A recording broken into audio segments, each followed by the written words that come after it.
1. You are live, you are live.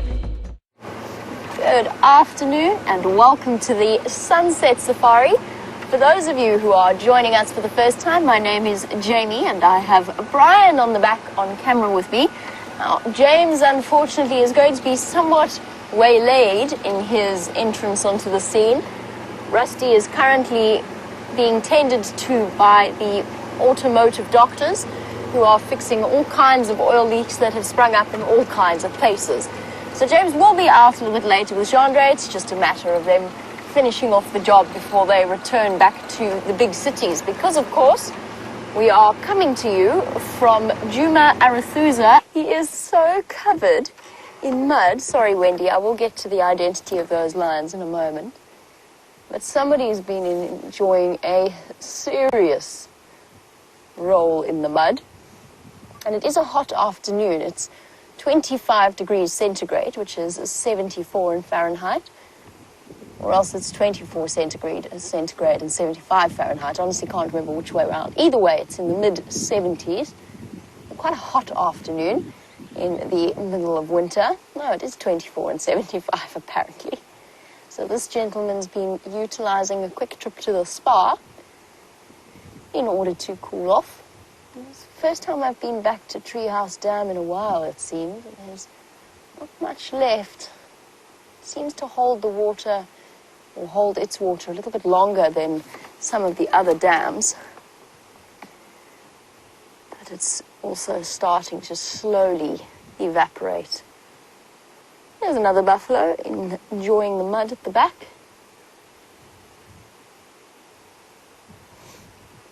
Frozen in contemplative thought as to what these strange creatures on the vehicle are looking at.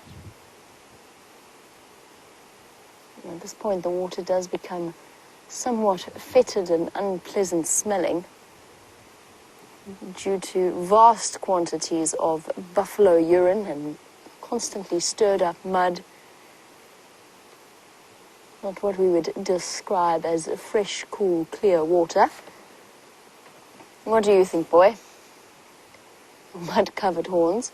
I wish I could have been around whilst he was in the process of doing this, because he's managed to coat it all the way along the top of his horns and right to the top of his back, so he must have been rolling. He must have been having a whale of a time in the mud.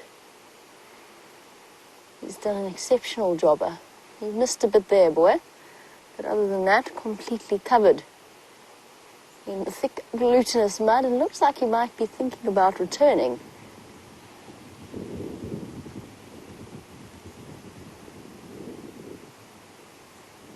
Head held low. What's it going to be? Are you going to lie down in the mud? Nope. Also, that thick layer of mud also traps ticks around it. So it will dry, it will harden up, and in it will be all of the parasites that are crawling across him, the ticks and the mites and maybe even fleas. What you'll do is you'll go and you'll find a nice rubbing poach and have a jolly good scratch, actually thereby rid himself of some of the ticks that will cling or are stubbornly clinging onto him.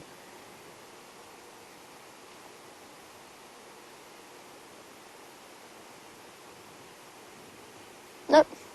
I thought he was going to lie back down maybe and give us a bit of a roll around, but I don't think he is. Well, they can actually seriously injure their feet in this way. It's rare, but it does happen where they slip and they slide, and often you'll see a buffalo with quite a nasty limp. Oh, there we go. Down we go. Quite a laborious process. Oof. That's a little bit how I've been getting up and down today. I slightly overdid the exercise yesterday and my muscles are protesting. I sympathize with his feelings there. He's found a nice, comfortable spot. What about you, Bryan? But I'm actually feeling quite warm now, sitting in the sun. Much more so than I expected to be. I think let's go drive along a bit, see if we can't get some wind passing through and to cool us down. And what we will do before we go across to those lions is we are actually going to head to Karula's kill, or the site of where Karula had that kill, and just investigate and see what's happening there. She was last seen, if you missed the sunrise safari, crossing the road into Little Gowrie, minus her 2 cubs, but that doesn't mean that she didn't stash them there at some point during last night, or even the night before, possibly. So they could well just be hiding out somewhere different, and without us realizing. She might even have moved them before the hyenas arrived. But that's where she was last seen disappearing off. Apparently there was very little left of the kill. Now, Wendy, when we do decide to make our way to those lions, you were saying that you can only see 4, and we're wondering if I had any idea as to which lions they may be. I honestly have no idea. Could it be the Nkuhuma ladies? Yes, possibly. It's a little bit unlikely. And the reason I say that is actually just because I didn't hear anything this morning called in on the Game Drive channels for tracks crossing. And that doesn't mean that they didn't take a different route, but they would most likely have walked through Djuma, or at least on one of the surrounding main access roads. So Gowrie Main or Triple M or Cheetah Cut Line, they would have been around there. To have moved from their previous spot at Buffelshoek Dam. And that combined with the fact that I actually, to be completely honest, I don't think that one female is going to be wanting to move terribly far, the exceptionally pregnant one, and the other, Amber Eyes, is mating with one of the males on Torchwood around First Rock. So I don't think it's them, but I could prove to be completely mistaken. My suspicion is that it's either the Tsalala pride itself, so that one of the females, maybe the sub-adults from the Tsalala pride, the 3 young males and the female, but I don't know. I don't know what sexes of the lions are actually there. Or it's those Mangeni sub-adults that are almost, from what I saw yesterday of that young female, almost fully grown. It's the first time I've seen them, and it seems as though it might be only the second time that WildEarth viewers have seen them. Although we only saw one, as I said. The rest of them had gone for a walk up to Simbambili Dam, where they were having a quick drink after a day spent feasting on buffalo.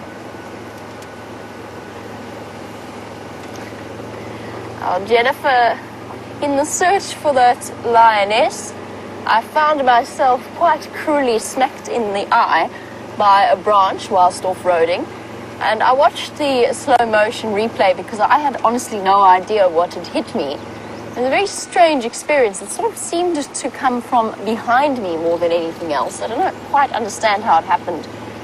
Jennifer, have you ever sort of knocked your shin or stubbed your toe, caused yourself quite serious pain, only to discover the next day that there's absolutely no bruise and nothing to show for it? Oh, that's sort of how I'm feeling this afternoon. Well, my eye's fine. It's sore. It's sore if I look in the wrong direction. And it's feeling a little bit puffy and uncomfortable. But to be completely honest, it's pretty much totally fine. And there's no mark. There's nothing. There's absolutely nothing to show for the beating that I received from that bush willow tree. But thank you for your concern. I promise I'm absolutely fine.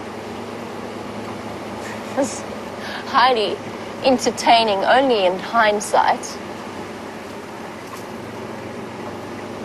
Very funny to watch.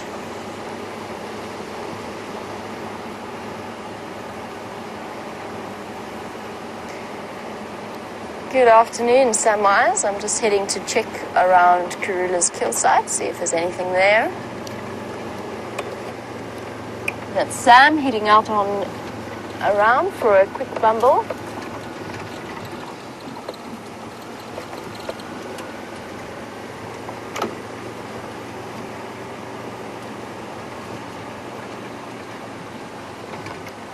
Copy that, Sam. Good luck. I'm just contacting Sam. He wants to know whereabouts I am going to this afternoon. I just wanted to let him know. I must say I was incredibly impressed by Karula's sheer strength in terms of hoisting this impala kill. She must have, I mean, how on earth she did that? Think about basically lifting up your own body weight, or something that is the equivalent of your own body weight, in your mouth, holding it in your teeth, and climbing up a tree that is pretty much vertical, using only your fingernails. And you get a sort of a rough idea of just what an incredible feat of strength that really is. And leopards really, pound for pound, they're one of the most powerful animals out here. They might not be the heaviest or the largest, but they're exceptionally strong and exceptionally fast. I'm going to slow down a little bit here because she did cross to the southern part of or beyond the southern boundary of our traverse area. There's a chance she might have crossed back.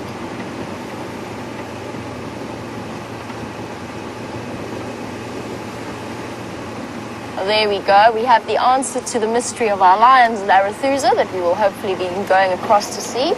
Lucia, thank you very much. The tailless lioness is at Arathusa, which means that it is the Tsalala pride, or at least part of the Tsalala pride.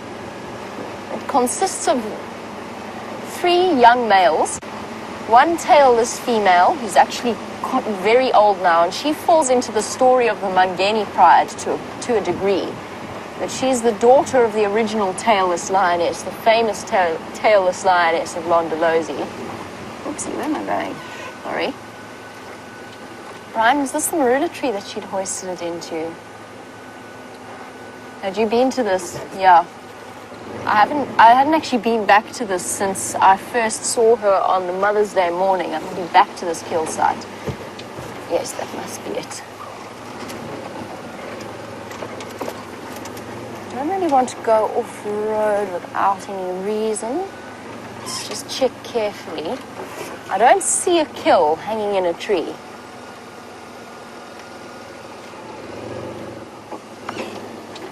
Nor do I see any tracks crossing back.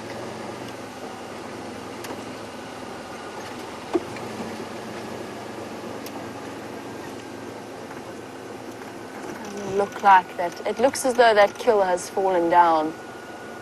If it was yes, it was in this marula tree. Nope. Let's go and investigate properly, since we do have the fire break right there. And we'll have a proper look.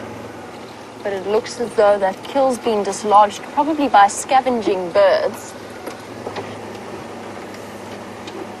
and then snatched up by a marauding hyena. They've obviously been hanging around playing the patience game.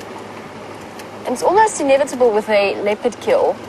Most of the time, once the leopard has left it, birds of prey will come in and seek to scavenge off it. And as a result, they very often knock the kill off the tree that it is sitting in. Let's go nice and slowly here.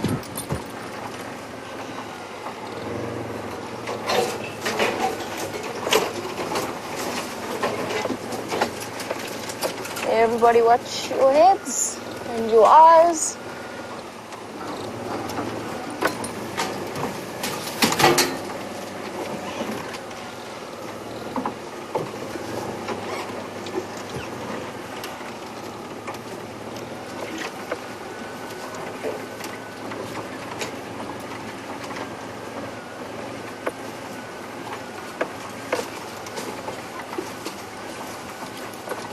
So this is the marula tree that she managed to drag it up into, as far as I can tell, from what I could see from watching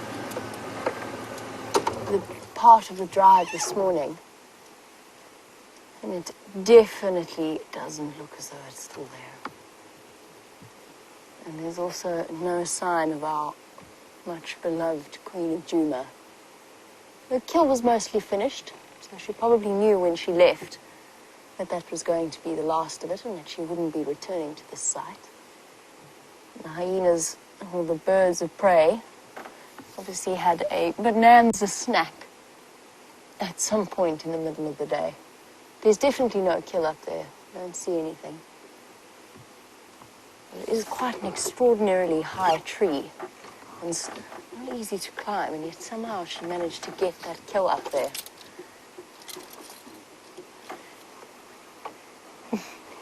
Cool.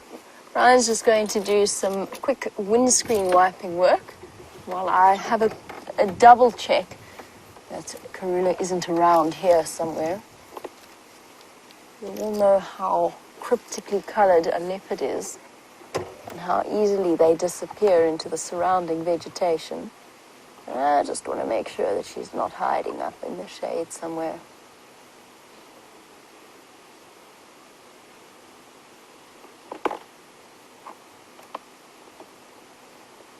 Doesn't look like it. I know that many of you have been quite concerned about the cubs. Thank you, Bryan, very much for that. I don't think that we need to be terribly concerned. I'm sure that they are fine. Now, Karula, we've spoken before about her gift of looking after her cubs and her phenomenal success rate. And I have no doubt that she has ways of dealing with the situation where she has to take her cubs to a kill site, and yet she knows that that kill site will attract hyenas. So I'm sure that she knows how to deal with those kinds of situations. And those little cubs, you saw how well, sorry, those cubs were climbing the trees. So I don't think we need to be too concerned in that respect. Where did I come in? Oh, there. Sorry. Lost my bearings for a second. And just a quick update for those of you who are wondering.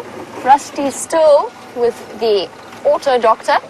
But James will be out, I promise. It's just that they needed a little bit of extra time. Now, it's not with Rusty's not currently being repaired just by Opa, although Opa is our usual mechanic. He's a gentleman that lives on Djuma and is exceptionally good with vehicles. So it's not with Opa, it's actually with an external repair company, which is why they have to make sure that they fix it before they leave this afternoon. And we can't afford for them to leave without fully fixing the vehicle. But it will be out and about at some point soon.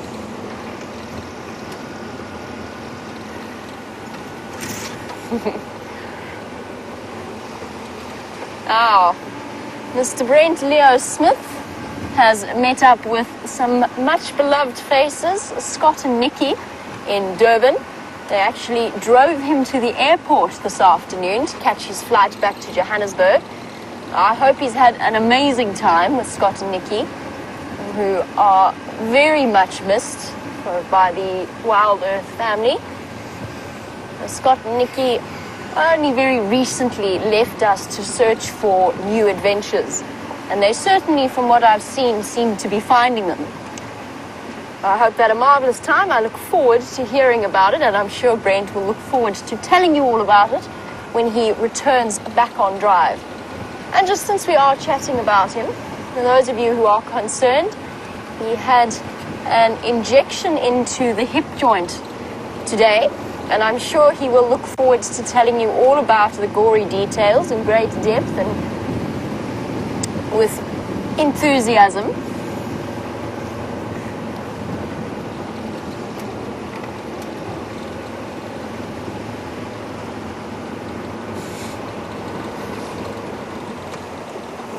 Apparently there's something on the lens. I can't see anything. So Bryan's going to wipe it once again. No, I can't see anything. Cool. But Rebecca says it is gone. I missed it. Didn't see it there. Now, most peculiar.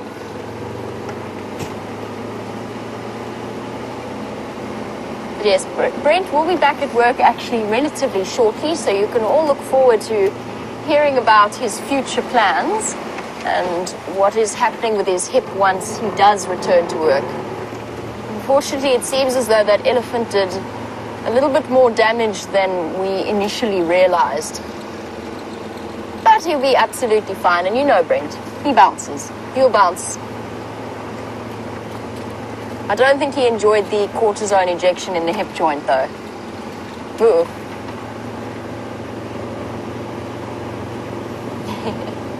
So Aaron, having failed you yesterday with the slender mongoose that you asked me to find, you now this afternoon would like me to find you your favorite bird, which...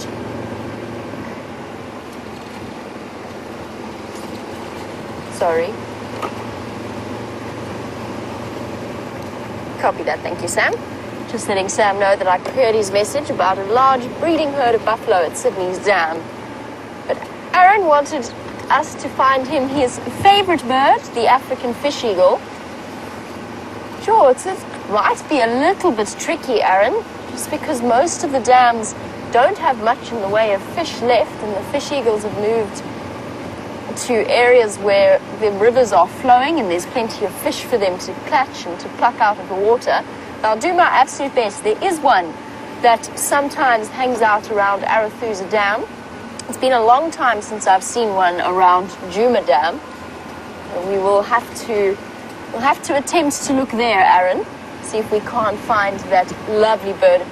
Totally understand why they are your favorite, because they truly are really, really special birds. That glorious white head, that incredible flash of white, and then the tan bodies, and the fish eagle call that I find impossible to imitate. I don't know, Brian, if you're any good at the fish eagle. I can try.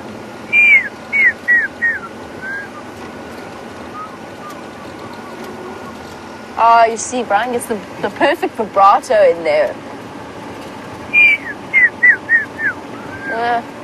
I'm not entirely sure I sound like an African fish eagle. Brian, you've definitely got it better than I have. Brian also does a very impressive ground hornbill impression, having fooled Brent once with it. Convinced, Brent swung his head around, convinced that there was a ground hornbill somewhere next to the vehicle.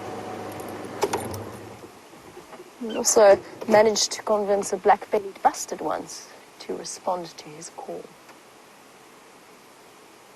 And look what we have here. One very shiny, very healthy-looking male wildebeest.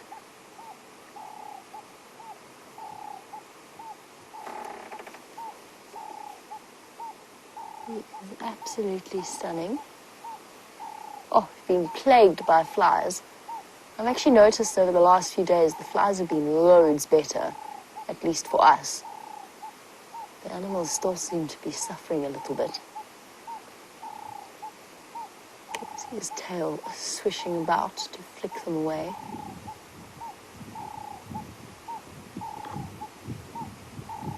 This is a good spot if you're a male wildebeest. Not the best spot, not the most in demand, but not a bad spot. So a male wildebeest will essentially defend a territory, and the better the territory, the more likely he is to attract some lovely ladies to come and spend some time with him. Unlike a zebra that collects a harem and keeps it with him and travels with it, the male wildebeest waits for the ladies to come to him. The reason I say it's not a bad area is there's some nice grazing around this drainage line, but there's absolutely no water here. Not anymore. In the height of summer, or had we had a normal rainy season, there would have been plenty of it. There still would have been puddles around and about.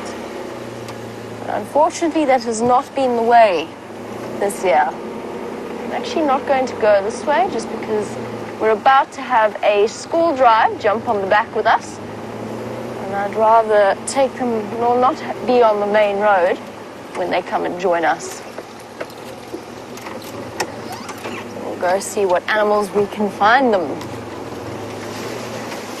And then we'll have a look for Aaron's favorite bird.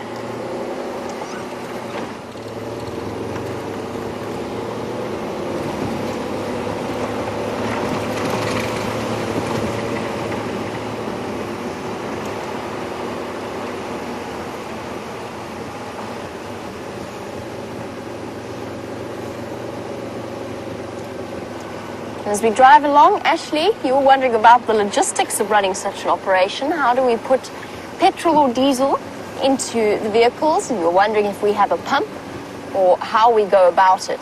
There is a diesel tank at the Warthog Lodge with which we fill the Mahindra. And the cars that we use are petrol-based, and what that means is that they're actually a little bit quieter than a diesel engine, which is a big reason why we utilize petrol and not diesel. And what we do is we actually, about once a week, we do a town run where we get some water and we get some petrol in jerry cans. And then we have a special little spout that we pop on the jerry cans and we just refill the cars that way. 25 odd liters at a time. It's relatively simple. Takes a bit of planning and logistics. You've got to make sure that you don't run out. And that would be relatively disastrous.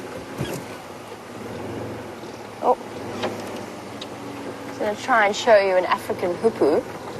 But I completely forgot that I'm actually on Jigger and not Rusty, so we don't have the super zoom camera with us today.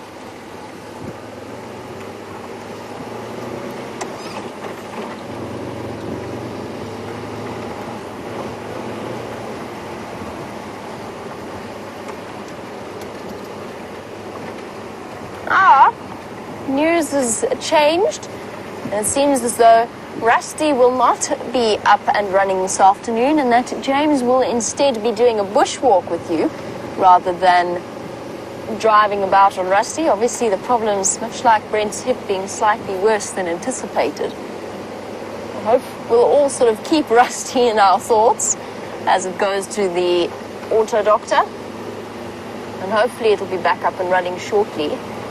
But James will be out on bushwalk instead, which will be a great experience for the kids that are about to jump on the back with us. It's something that they're going to be looking forward to for sure. Give them an opportunity to show them all of the insects and the creepy crawlies that so attract the interest of children in my experience. It certainly did mine.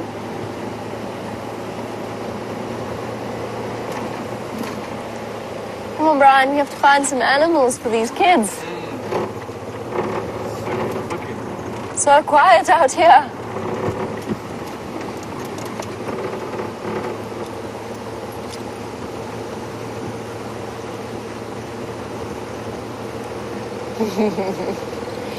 And James Richard, with absolute pleasure, said if that we're taking requests and if not finding animals, you would like very much to see a giraffe track. I'm fairly certain we can arrange that. In fact, that I think I can almost promise you I could find you. I will find you a giraffe track. That I can do. Definitely feel better about that.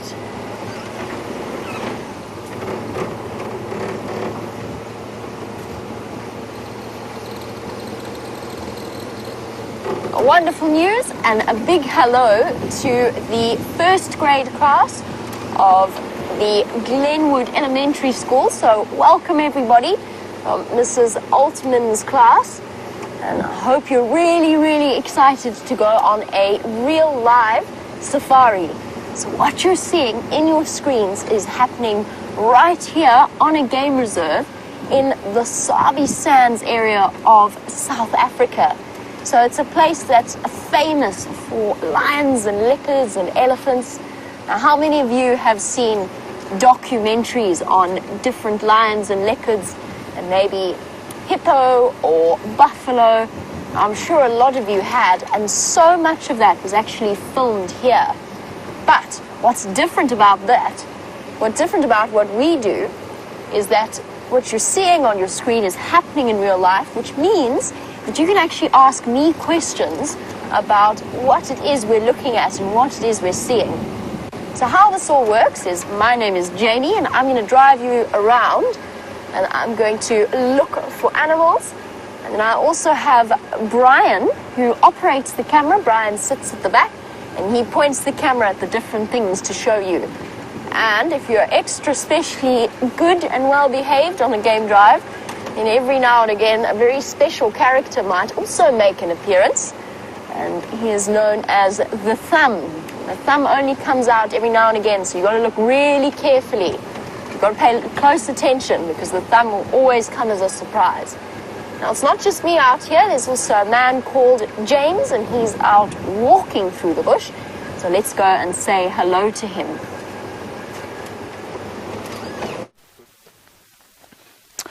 Hello everybody, 6 and 7 years old at the elementary school of Glenwood in Miss McGee's class. Mrs. Altman, I believe you're also there. Welcome back to our live bushwalk safari. Now, we're going on a little walk, and while Jamie's looking for very large things for you to see, we're going to look at some of the smaller things. And I found something a little bit gross to show you. Look here. This here is dung, and dung is a fancy way of saying poop. And this special dung comes out of something that looks like a rabbit. It's not a rabbit, it's called a hare. And a hare is very similar to a rabbit, but because a rabbit eats food that's not very good, not like the food you guys eat when you go home, a rabbit has to eat his food twice, believe it or not. So, when this comes out the first time round, everyone, he has to eat it again. So as he poops it the first time, it's a slimy, slimy little ball, and then he eats it up, and then he swallows it, and he redigests it, and it comes out looking like this. And it's a very clever way of getting all the nutrients that you can out of one little piece of food. Now that's got a very special word, and I'm going to teach it to you now. So I want you to listen very carefully. It's called coprophagy. Coprophagy, okay? 1, 2, 3. Oh, and I count to 3. You're going to all say it together. 1, 2, 3. Coprophagy. That's what this is. My name is Jeandre, and on camera today is Jeandre. Jeandre is a very large man. He has calves the size of Virginia Beach. Right, let's head along here. We've got lots of lovely little things to show you. The next thing I wanted to show you, I spotted it just before I met you, was a home, a special home owned by a very, very special animal. Where is it? Here it is, here. Is this it? Yes, this is it. Come and have a look here, everyone. This is a home. Can you see this tiny little hole, which is only about 1 inch long? You see, it's tiny, only about 1 inch. And in this home, I think, as far as I'm aware, probably lives a mole cricket. A mole cricket. Now, you all know what the nighttime sounds like in summer, that click, click, click, click, click, click, click, click, click, click. Those are crickets. And that's one of the things that lives in this little hole over here. Then, we're going into autumn now. Now, you call that the fall where you are in the United States. We call it autumn. And we're going into autumn, but there's still a little bit of colour left. Remember that in the winter time there isn't a lot of colour, but now there is a lot of colour, or just a little bit colour left. And one of those things is called the devil's horn. See that? Look at this very pretty, pretty flower. I don't want to pick it. While we're looking at that, Haley, you want to know how we see the animals, how we become aware of the animals. Well, Haley, when you're on foot, it's very important that you are very aware of what's going on around you. So, well, I just want to quickly show you. I'm going to show you how we understand what's around us, but that's why it's called a devil's thorn. Can you see? It looks like a little devil. And that's why it's called a devil's thorn. Okay, now, what I'm going to show you, Haley, is that we have to be what we call 360 degrees aware. So we have to look around like this, 360 degrees. Okay, and if you're 360 degrees aware, like Jeandre and me, you can see over there, there's an antelope watching us. And that's called a Nyala bull. And the Nyala bull is a very special antelope. He's actually my favorite antelope. And he's about the same size as a white-tailed deer, which you get there in the United States. Isn't he special? Now, Chloe, you want to know why it is again that the bunny eats his poop again? Well, he eats it because his tummy is not very good, and the food he eats isn't very good, so he has to eat it twice, because when he poops the first time, there's still lots of goodness in that food that's come out that's wasted if he doesn't eat it again. So that's why. But when you've touched food, or at least touched poop, what do you have to do? what do you have to do? You've got to wash your hands. Now, I showed you the devil's thorn. Now, the devil's thorn is very clever because you can use the leaves to make a very special kind of soap. So you pick the leaves like this. See, normal leaves, they look just like normal leaves, but they're not very normal, they're very clever. And you put a little bit of water like this on them, and then you rub them together, just like you would with real soap. And what happens? Look at that, everyone. See, after I've touched the poop out here, I'm going to wash my hands so my hands are nice and clean. Isn't that amazing? So out in nature you can find everything that you need to survive, well, within reason. Now I'm just going to rinse my hands. And there was another question that came through. I'm afraid I've forgotten what it is, so I'm going to ask Rebecca to just remind me. And you want to know what rabbits drink, Alison. Rabbits drink what I'm using here, just water. But sometimes they don't have to drink. Unlike us, rabbits are probably able to survive without drinking for a very long time. They're able to walk along, and because they eat this kind of vegetation that's got lots of water in it, they don't have to drink all the time. So sometimes they'll go to water and drink, or they'll find a little puddle in the ground, a small pond. Otherwise, they just eat the food here, and that manages to keep them alive. It keeps them in enough water. Now let's walk up further and see what we can find. Now, Robert, what a very good question from you. You want to know why we have to be so very good at seeing animals even when they are so far away.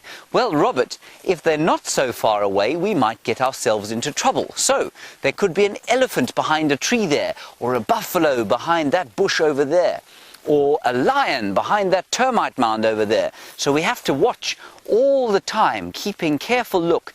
And we can see the two Nyala now up there looking at us. And while we walk across this clearing, keeping an eye out, looking behind us, in front of us, and on the ground for any tracks of animals that there might be, let's hand you back across to Jamie and let's find what she has discovered.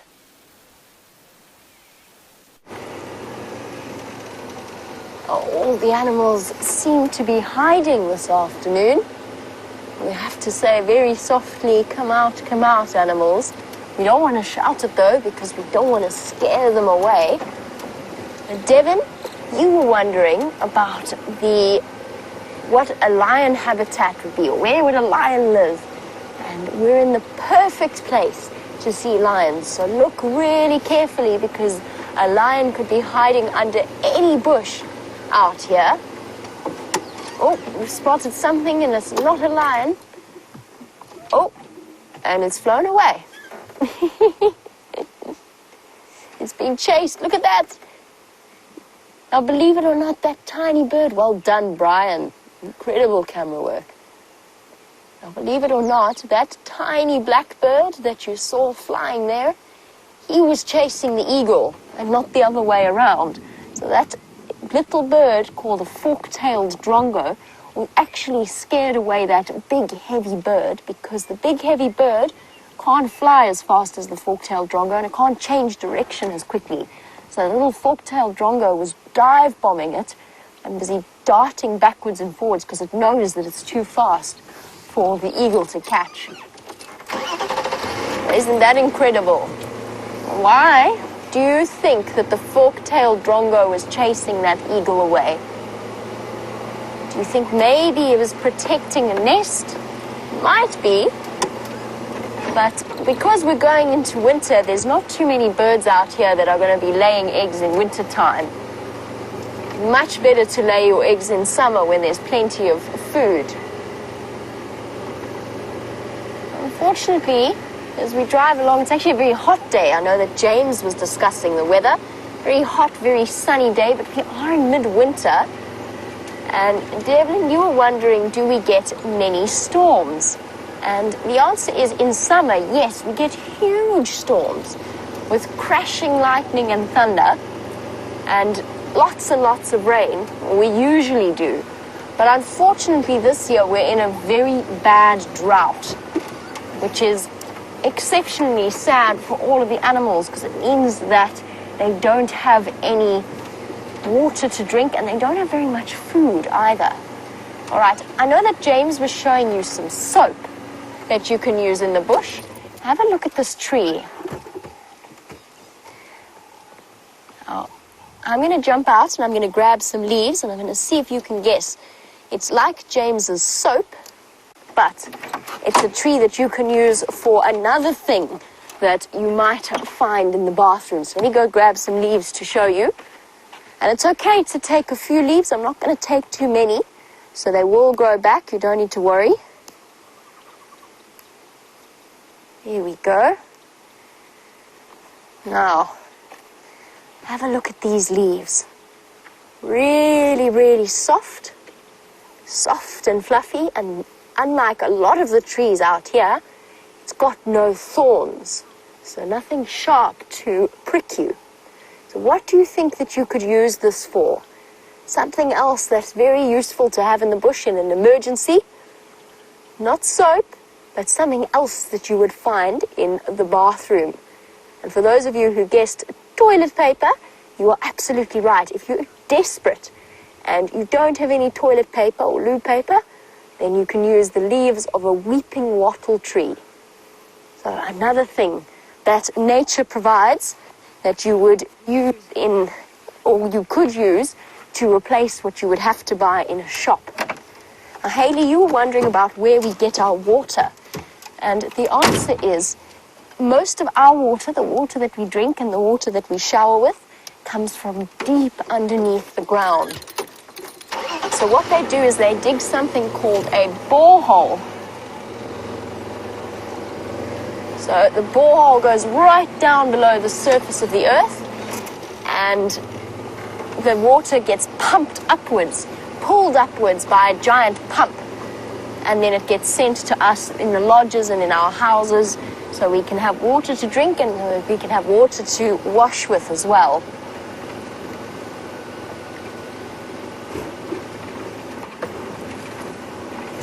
And Stevie, you were wondering about where we live in South Africa. Stevie, have you ever heard of the Kruger National Park? It's one of the most famous parks or game reserves in South Africa. And Stevie, it's in the top northeastern corner of the country, South Africa. And I'm sure if you ask really nicely, your teacher will be able to show you just how far away from where you are in Virginia Beach, just how far away we really are. A totally different place. Now it seems as though James has found an animal, so be very, very quiet and let's head over to him.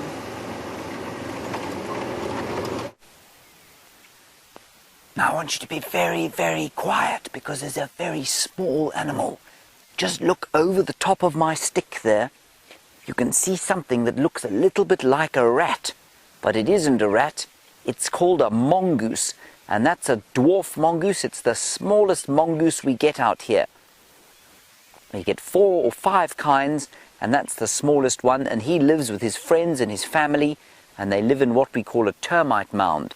And the termite mound is that piece of ground, that hard mud that they're sitting on over there. And they're all around this clearing. A clearing is an area where there are not many trees, and they are looking for things to eat. Like that cricket hole that we found, they'll be looking for crickets to eat. They'll eat termites, they'll eat scorpions. I bet you know what a scorpion is.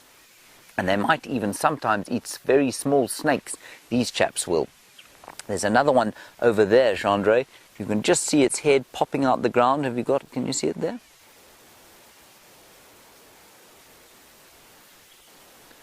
You see it? Yeah. Okay. So very difficult job I'm giving Jeandre here, of course, because they're quite a long way away from us and it's quite difficult for him to find them with a camera, but he's very good at his job, isn't he, Jeandre? Then there's one more over here, everyone, that I want to show you, and this one is a little bit more brave, and he's basically being a security guard. You can see him sitting on the top of that little termite mound. That's where all the termites live, in that mound of sort of cement hard soil, and he's basically a security guard. He's looking around, seeing if there's any danger. And what he'll do if he sees any danger, is he will go, and that's given rise to his name in the local language here. Now, the local language here is called Shangaan or Xitsonga. And you say Shangaan or Xitsonga, I'm going to teach you a word in Shangaan or Xitsonga. And it's a very difficult word to say, so everyone listen carefully. It is Matriki Tso. Can you say Matriki Tso? It's a difficult word to say. It's got a little whistle. Matriki Tso. All right, on the count of 3, we're all going to say it together. Matriki Tso. 1, 2, 3. Matriki Tso. That's what a little dwarf mongoose is in the local language of Shangaan. Now, Derek, you want to know why there's so many trees here. Well, Derek, let's walk a little while we talk about this. It's difficult to say why there are so many trees. There are so many trees here because there are lots of tree seeds, and there are so many tree seeds because there are lots of so many trees. But this is a very good area for trees to grow. There's water underneath the ground for the trees to drink, so that's good. There's plenty of sun for the leaves to make food from, and I don't know how much you know about plants, but trees and plants make their own food from the sun and from the air and from drinking water in the ground, and that's why there's so many trees here, Derek. Look over there. We've got some impala, and they are the most common antelope that we get here. An antelope is slightly different from a deer. You don't get antelope in the northern United States, I don't think, but you get lots of deer, and they live in the very similar sort of a way.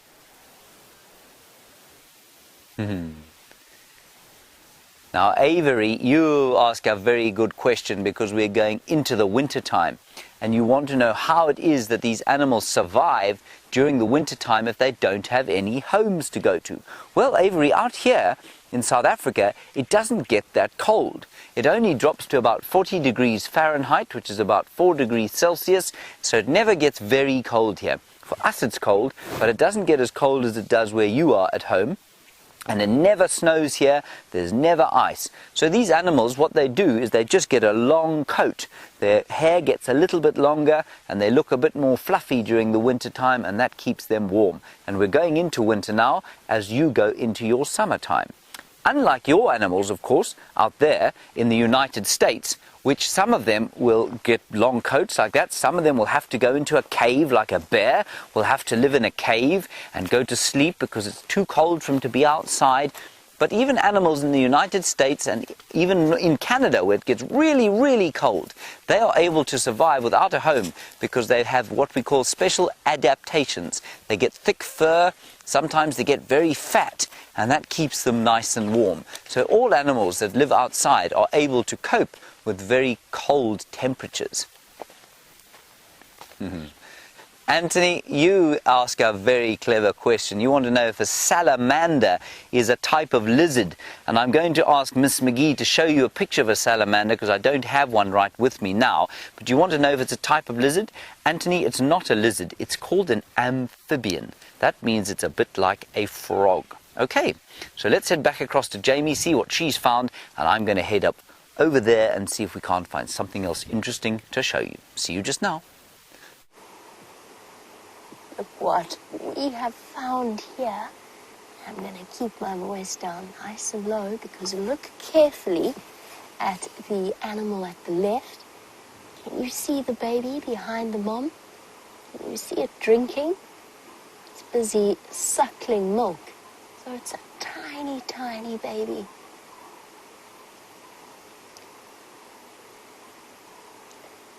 These are called kudu, and they are a type of antelope. So, Julia, you were wondering about how do deer lose their antlers, sorry. How do deer lose their antlers? And the answer is because antlers are actually made from, basically from, you know, your blood vessels, your veins, and that run through your hands and your arms and all over your body. Antlers are essentially made from that. And the deer only have antlers when they want to fight with each other in order to have access to females. But what's really different out here is that antelope, and it's the big difference between our antelope and your deer. We don't get any deer in Africa, we only have, or at least in South Africa, we only have antelope. Antelope, when they do have horns for their whole lives, so they never ever lose them, because their horns, different to antlers, are actually made of bone. Bone like you have in your arms and your legs and your fingers. That's what our antelope horns are made of. But not all antelope have horns. Now, these are lady kudu. They're female kudus. And because they're very, very good at hiding, they don't need horns to protect themselves. Okay, now we're going to be extra specially quiet because that little baby has finished drinking. Oh, no, she's just come back around to the other side. These guys are herbivores or browsers. But Waylon, you were wondering if there are any omnivores. And yes, there are lots of omnivores. There's a type of monkey called a vervet monkey that eats both plants and meat. There's also something called a jackal. A jackal is very omnivorous. It looks like a fox. And the jackal will actually eat lots of meat, but also berries and different types of plant. There are lots and lots of different types of omnivores, and of course, we are omnivores. People are omnivores for the most part. Some might be vegetarian, but most people are omnivores. Okay, let's go a little tiny bit closer. We have to be really quiet, because there's a young baby there, and we don't want to scare it.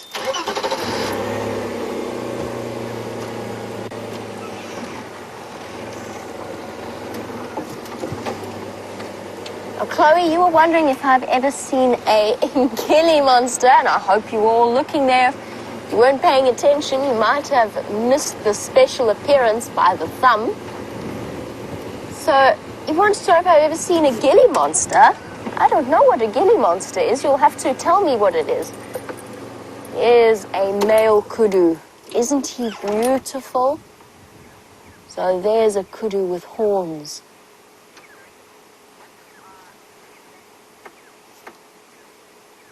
So there you go. Avery, you were wondering. So this kudu's horns are made of solid bone covered in a casing of keratin. So look at your fingernails and have a look at your hair. Those are made from keratin, and it's the same thing that surrounds this kudu's kudu's horns. So Avery, you were wondering about that. An antelope, like a kudu, their horns are made of bones. And a deer's antlers are made of hardened blood vessels, like capillaries and veins. Isn't he gorgeous? With those big spiraling horns. This is a very big male. And Anthony, you were wondering what might hunt a kudu. For baby kudu, a leopard is big enough to grab one, as well as a cheetah, the big cats with spots. But mostly it's the lions that will hunt a kudu, and also an amazing animal called a wild dog. A wild dog is basically like a wolf. It's an African wolf. And they hunt in packs. Hello, baby. Isn't it gorgeous? Look at those big ears. You're listening for any sounds of predators.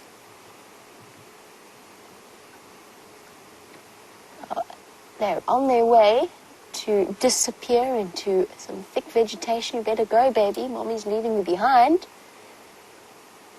And as they start to disappear, Haley, you were wondering if we have animals that camouflage. And Haley, absolutely. And I think the best animal camouflage out here in terms of mammals is definitely a leopard. They can disappear right in front of you. It's incredible. So you have to watch really, really carefully. There you go, the male at the back and the female walking in front.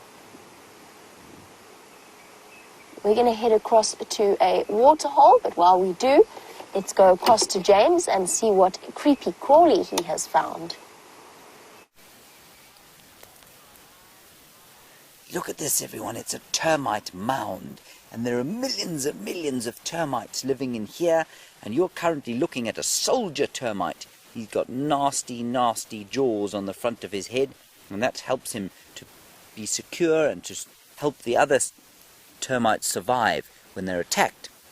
That's why he's called a soldier. Now, what I'm going to do is put my microphone inside the termite mound. And let's see if we can hear them make a noise. Listen, I'm going to knock on the side. And you hear them going tick, tick, tick, tick, tick, tick. They're not doing it so well today. Anyway, that's where the termites live, everyone. And I just want to show you how brave these soldiers are. Just put my microphone back on. Now, it's going to be very, very sore, everyone. So if I squeal...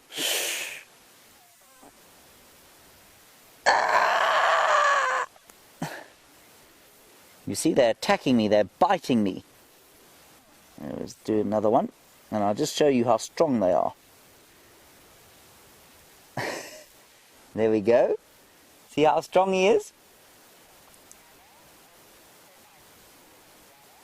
And termites, Tatiana, you want to know what they eat? Well, they don't eat me. What he's doing, he's not trying to eat me. I'm going to put him back because that's a little bit sore for him. They don't eat me, they eat wood. And they eat wood, you know that, because of course in the United States, termites, you have big problems with termites in your houses. They eat a lot of the wood that you build your houses from and a lot of the furniture that you have. So they'll take wood like this, on this tree over here, and they'll break it up, and they'll take it down underneath the soil here, and then they will eat that. But they don't have the enzymes. Now, an enzyme is a special chemical in your stomach that helps you to use the food that you eat. They don't have those special chemicals in their stomachs to digest the wood. And so what they do, they're very clever. They're also farmers. So some of them will fetch wood. Others farm a special kind of mushroom. And what they do is they put the dead wood in their special garden, in their special farm of mushrooms. And then mushrooms grow out and they eat the mushrooms. And that's how they stay healthy. So even though we as human beings think we are very clever because we are able to farm things, even these little termites with their tiny little brains, which are so small you wouldn't even be able to see them, they can even make a farm. And I think that's just an amazing thing. And Jeffrey, you want to know how much the termites eat. Jeffrey, they eat so much you can't believe it. There are more termites here. The total weight, you know what weight is, right? The whole weight of the termites in this area is bigger than the weight of all the elephants, all the buffalo, all the nyala, all the impala, all the lions and the leopards and the rhinos and the hippos and all of those animals. There are more termites by weight than any of those other animals, which means that the termites eat more than all the other animals combined. They eat all, so Avery, they eat more stuff than all the other animals in this area combined. Now that's very important because there's lots of dry stuff around. There are pieces of wood like this over here, and there are piles of dung. I found a very special thing. I'm going to get Jeandre to wait here for me. Sorry, Jeandre. Let me just quickly go here.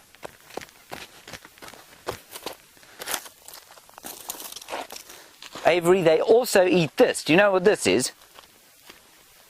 This is a piece of elephant dung, Avery. And that means, well, basically it's elephant poop. And if you look very carefully, you might be able to see a termite. That's what the sand is. This is a different kind of termite. But the termites have built sand over the dung. Let's see if I can find one for you. And they are eating the dung. So I'm going to break it open a little bit, just so we can see. Look at that. There are lots and lots of things living in here. I can't see any of the termites, but termites made all of the sand inside this dung. And this dung, everybody, I bet you won't believe me when I tell you this, it's the nicest smelling thing in the bush. It smells like herbs and spices. special grass and leaves and wood and fruit that the elephants eat make their dung smell very nice. Now just remember, when you go into the wilderness, don't spend too much time, don't spend any time playing with dung unless you're with an adult and they have said that it's okay, because sometimes it can be poisonous. This is not poisonous. Alison, you want to know why we have soldier termites? Well, why do we as human beings have soldiers? Why do we have armies? It's to defend ourselves and to defend our homes. And what happens with termites is often they are attacked by ants. Ants are not the same as termites, and often ants will go and attack a termite mound and they'll try and kidnap all the babies and take them away. And those soldiers will defend the whole mound, the whole termite home against the attack by the army ants. So that's why we need soldier termites in the same way that we need an army. Derek, you want to know why termites are so tiny and they need such a big home? Well, Derek, what happens in a block of flats? You've seen a block of flats, haven't you? What happens in a block of flats? It's a very big building because it has to look after a lot of people. There are millions of termites in that little mound, so they don't all live on their own. They all live in a big group of millions, and so they have to have a huge home. It's like living in a huge hotel, basically. Lots and lots of termites in one place. Now, what else can we find in this special area? And Julia, you want to know why those termites were red. Julia, I don't know why those termites were red, you know. Some of them are red, some of them are white, but you'll find that mostly animals have a sort of, they've got a colour, a pigment, and that's normally created by something called melanin. And it's the same things that make some people dark and some people not dark. And I think termites probably have that melanin in them, makes them a little bit red, and that helps them to cope with the sun. This is a very special grass. I don't know the name, so we're not going to try and guess what the name is. We're just going to appreciate that it's very beautiful. Isn't that pretty? Let's go and see what Jamie has managed to find.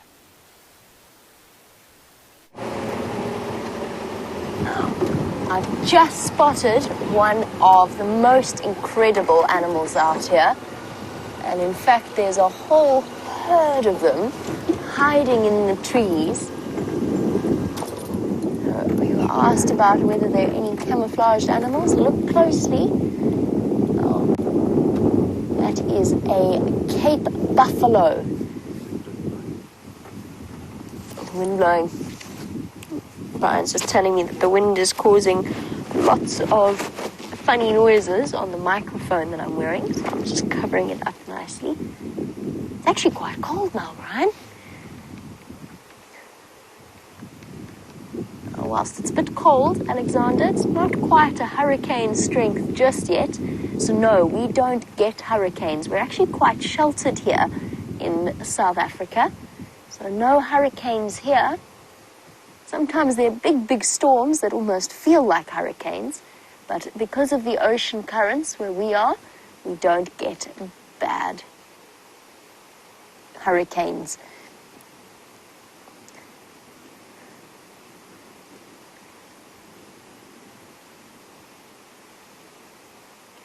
So, just to go back to the camouflage question, when I'm saying that the antelope disappear, what I mean is that they are such clever colors that they seem to disappear behind the trees. So behind the leaves and the bushes, they are hidden away because they're sort of brownish in color.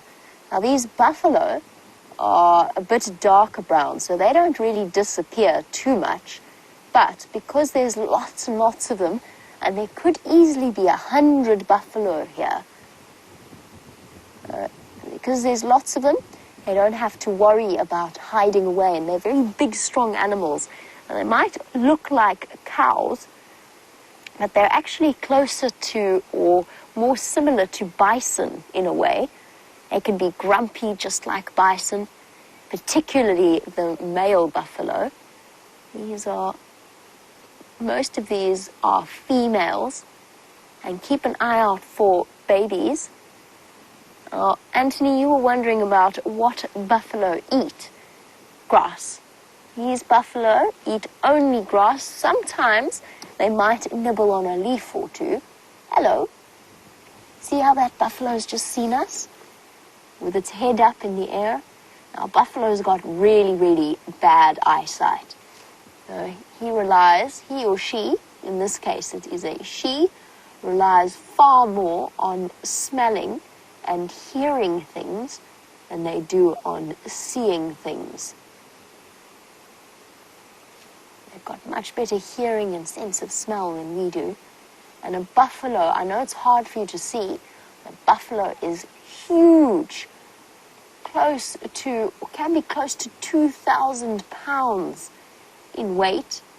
Really, really big animal. And sometimes you get groups of them up to easily 1,000 animals. I don't think that there's 1,000 of them here, though. These buffalo have just come from a big drink from a dam over there. Let's go and see if we can't get a clearer view. Now, Derek, you were wondering about why it is that buffalo are so big. And Derek, it's just because that's the way that they have evolved to be. So they're big enough to deter even the most determined of predators. In other words, even a lion could be quite scared of hunting a buffalo and could get quite injured. Now, some lions are very good at hunting buffalo, and they can hunt buffalo, but it is a dangerous thing for them, and it's usually only when the lions have a big male with them, big male lion, to help them take down a buffalo. I just wanted to see if any of them were still drinking. Unfortunately not. But if all else fails, Robert, you were wondering about why a buffalo has horns, and the answer is so that they can protect themselves. A buffalo can fight and even kill a lion if it needs to with those really powerful horns. So the females have horns so that they can fight off lions, because buffalo like to live in open places where lions could actually catch them. They don't try and hide like the kudu hide. The kudu with the antelope that we were looking at earlier. The buffalo don't hide away, they can fight. The male buffalo also uses their horns to fight each other over females. So Chloe, you were wondering about what was my first animal that I ever saw on safari. Well, Chloe, I don't know if this is the first animal I ever saw, but I have a very distinct memory from being about 2 years old and watching a lion walk past the car window when I was just a tiny, tiny child, and we went to go visit the Kruger National Park where we are now. I grew up in a city, but my parents often took me out to go on safari in the Kruger. So I saw lots of animals, and I can't remember which one was my first one. Bryan, do you remember your first animal? I think it must have been a cat. A cat. Must have been a cat. That was Bryan's first animal. I'm going to go check out the water, see if any of the famous animals are coming to drink. Let's see what James is up to this time. Now, Jeandre is very, very clever. You can see he's found you a special kind of a beetle. Now, that very lovely sort of copper and gold and silver coloured beetle is called a flea beetle. And you know what a flea is able to do, everybody? A flea is able to jump very high. And it's a tiny little thing. You might, if you have a dog that goes into a place that it's not supposed to be, it might get a flea on it. Now, what these flea beetles do is they jump like fleas. And I'm going to try and catch one so that I can show you. Jeandre, shall I try and capture this one that you're filming?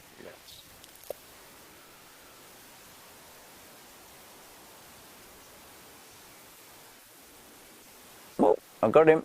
Now, you're watching carefully, everybody. As I open my hand, I think he's going to jump away. Oh, I don't actually have him. I thought I'd caught him. Let's try one more.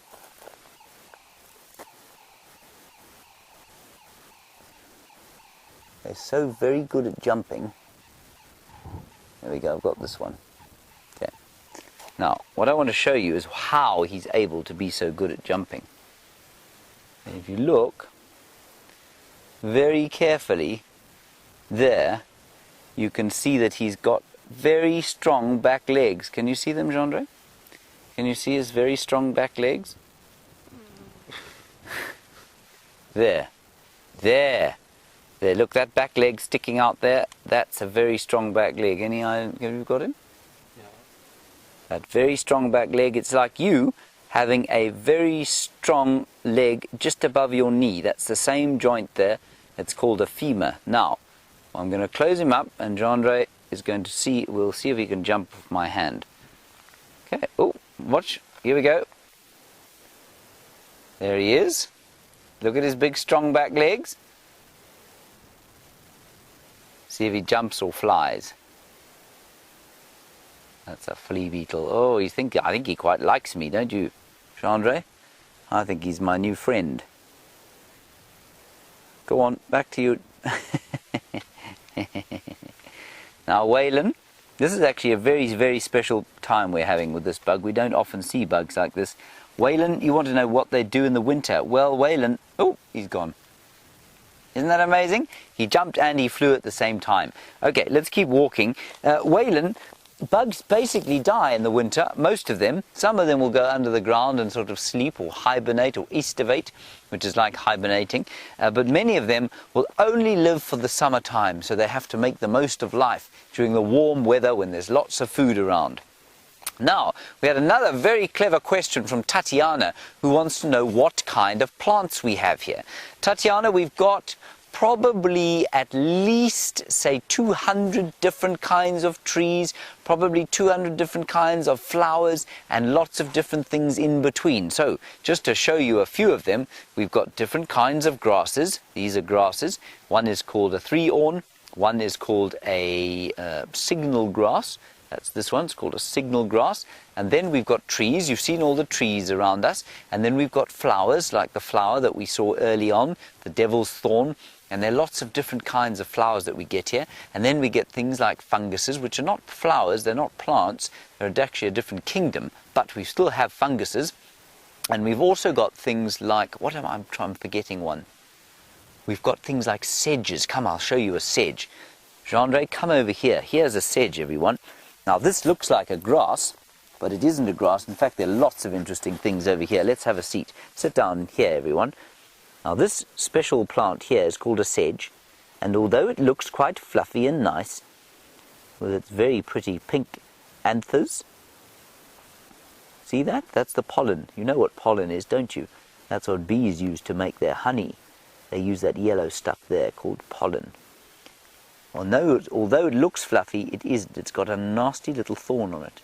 And that's so that the animals that come past here will pick it up, they'll walk past, it'll get stuck on their skin, and they'll walk along, and then more of these will grow over this clearing as the animals scratch themselves and get rid of the thorns, because the seeds are inside the thorns. Then, something happened here. This is like a crime scene, everyone.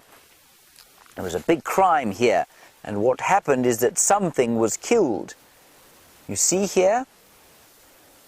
Look, the butterfly wings.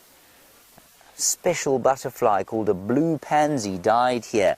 And I think what you'll find is that it was eaten, maybe by a scorpion. See the wings?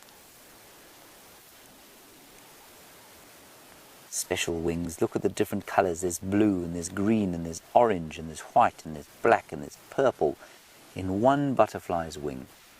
And that's the front wing of this butterfly, and very sadly he met his end over here, and that's part of the circle of life. All right, everyone, that's going to be it from us, everyone. So I hope you had a wonderful little time with us.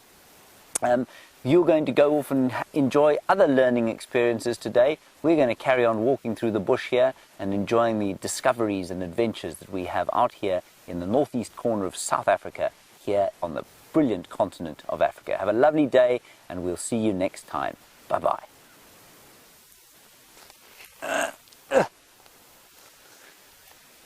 Come on, Jeandre. Don't dally.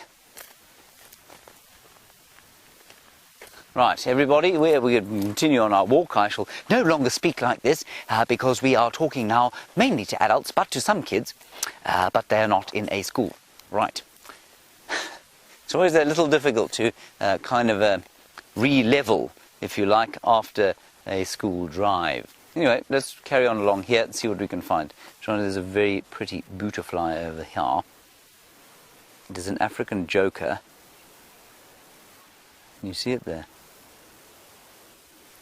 Now, Vic, you want to know how far the car is when we take a walk. Vic, well, we didn't bring a car at all today, but we're not far from camp. We're probably only about a quarter of a mile away from camp.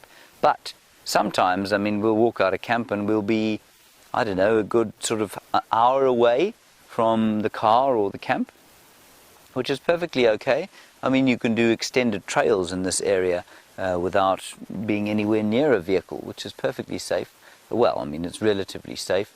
It's probably as safe as walking down the street in any major city. So we're not too worried about being too close to a car. I mean, obviously for Jeandre, who's basically a pack donkey on a walk like this, it's a lot more physically strenuous. He's got to carry a very heavy pack. How are you doing, Jeandre? Yeah. You see, he doesn't even speak. You know, on the car, he's very vociferous and he insults me continuously. But on the walk, he's so tired, he's unable to do that. Trying to be nice today. Yes, I know. Well, that's good for you. One must try and be nice. Now, Jamie is on her way to Arathusa, and she is going to tell you now the special treats available for you on Arathusa to the west. We are on our way to Arathusa.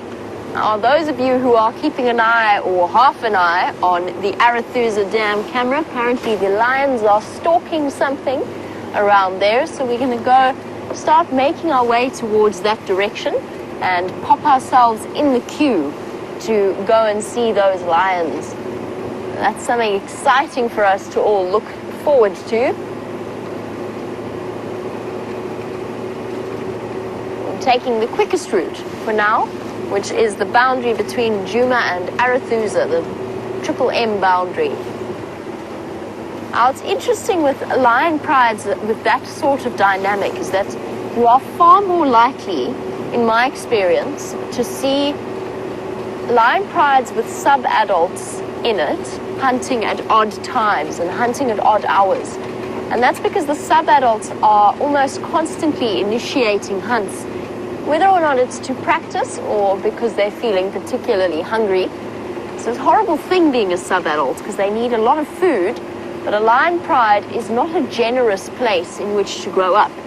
So the biggest animals, the biggest lions will take the first morsels, and the poor sub-adults are left with just the scraps at the end of it all.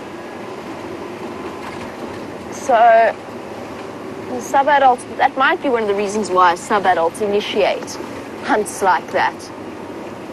I'm really, really excited to see those Tsalala lions again. It's been a long time since I last saw them, a good couple of months ago. The first time I ever saw them was actually with Bryan on Arathusa. It was our 6-hour solo day, Bryan. Yes, it was our 6-hour solo day. I can't remember why, but I know that it was a 6-hour solo day.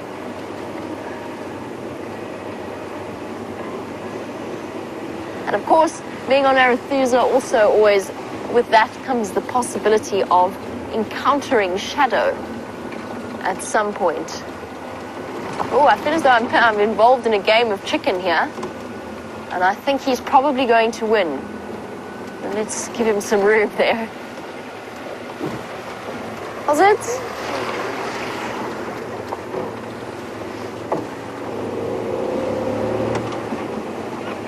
And I'm going to drive a little bit faster just to get us off this main road and away from the bumps. Well, that's not too bad. It's obviously been graded recently, smoothed over by a tire being dragged behind a tractor.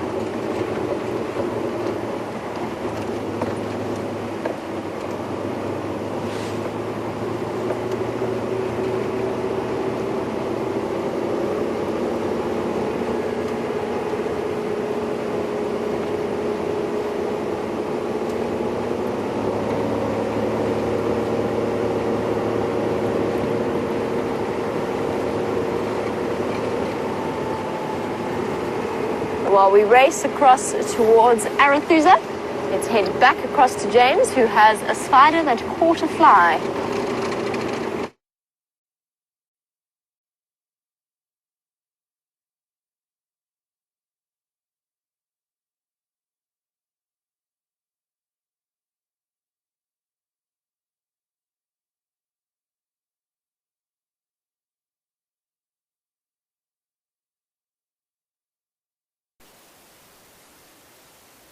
Rebecca, do you hear me?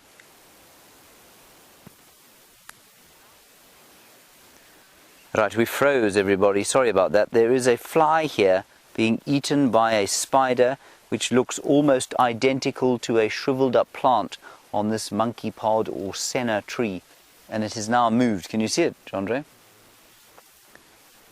I can't actually see it anymore. It's moved. I was just moving in. I got a bit close to it. I was hoping to hold the branch still. But it is... Oh, I can see it now. It's unbelievable. Or can I? Okay, you can see it. Well, that's good. So that spider has managed to live. It lives only, I bet, on this one specific plant. And it manages to make a living for itself, probably from eating almost exclusively flies. Can you try to hold the branches for me? I can try and hold the branch for the wind. I'm just going to hold it there. How's that? It's still moving. I just can't move my hand any closer. But it is unbelievable that it has adapted to this incredibly specific trophic or spatial niche. So it lives only on this plant. You got it there? I'm not moving. You who's shaky, Jeandre. You see, I knew the relationship wouldn't last long. Okay, come and look here. I'll put it in the sun for you, you fussy man. You see it there? Now what that spider is doing, and for the arachnophobes you might want to close your ears, its fangs have dug into either the thorax or the abdomen of this fly. It is injecting venom, and that venom will basically digest the insides of that fly within its own exoskeleton. So it'll turn the insides of the fly into gloop. And then once that's finished, once that gloop has formed, the spider will suck out the insides, the liquefied insides of the fly. And so it will derive a very nice meal. Not a meal I want to ever eat, but there it is. Now this was not found by me. This was found by the mystic Boer, who's walking security at the moment. He's back there somewhere. I can't see him. You see, he's so mystic that you can't even find him. Can you see him, Jeandre? He's so mystical. I can see him.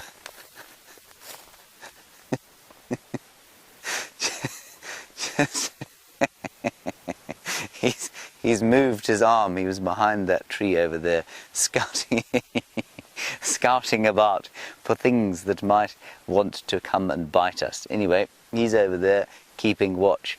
Over here I found something else on this plant, and this will be one of the last sad examples of one of these beetles.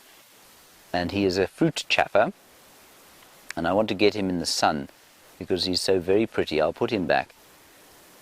But look at him, look at his colours. And he's such a sad sack at the moment. You can see the back of his elytra has got holes in it. He's probably one of the very last fruit chaffers of the season. And at the beginning of the season, Jeandre and I were doing a walk, I remember, during Big Cat Week, and these things were all over, all of these yellowing, flowering senna plants.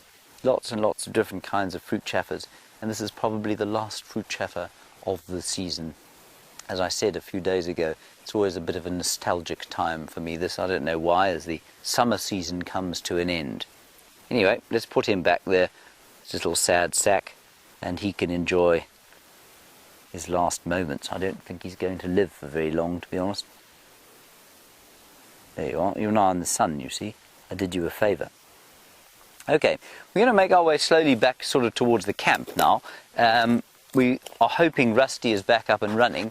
And just watch your aerial there, Jeandre. We're just going to hope that Rusty's back up and running so that we can spend a bit of time covering a bit more ground. We had a lovely walk this afternoon. Ooh, hang on a second. Look what we have here.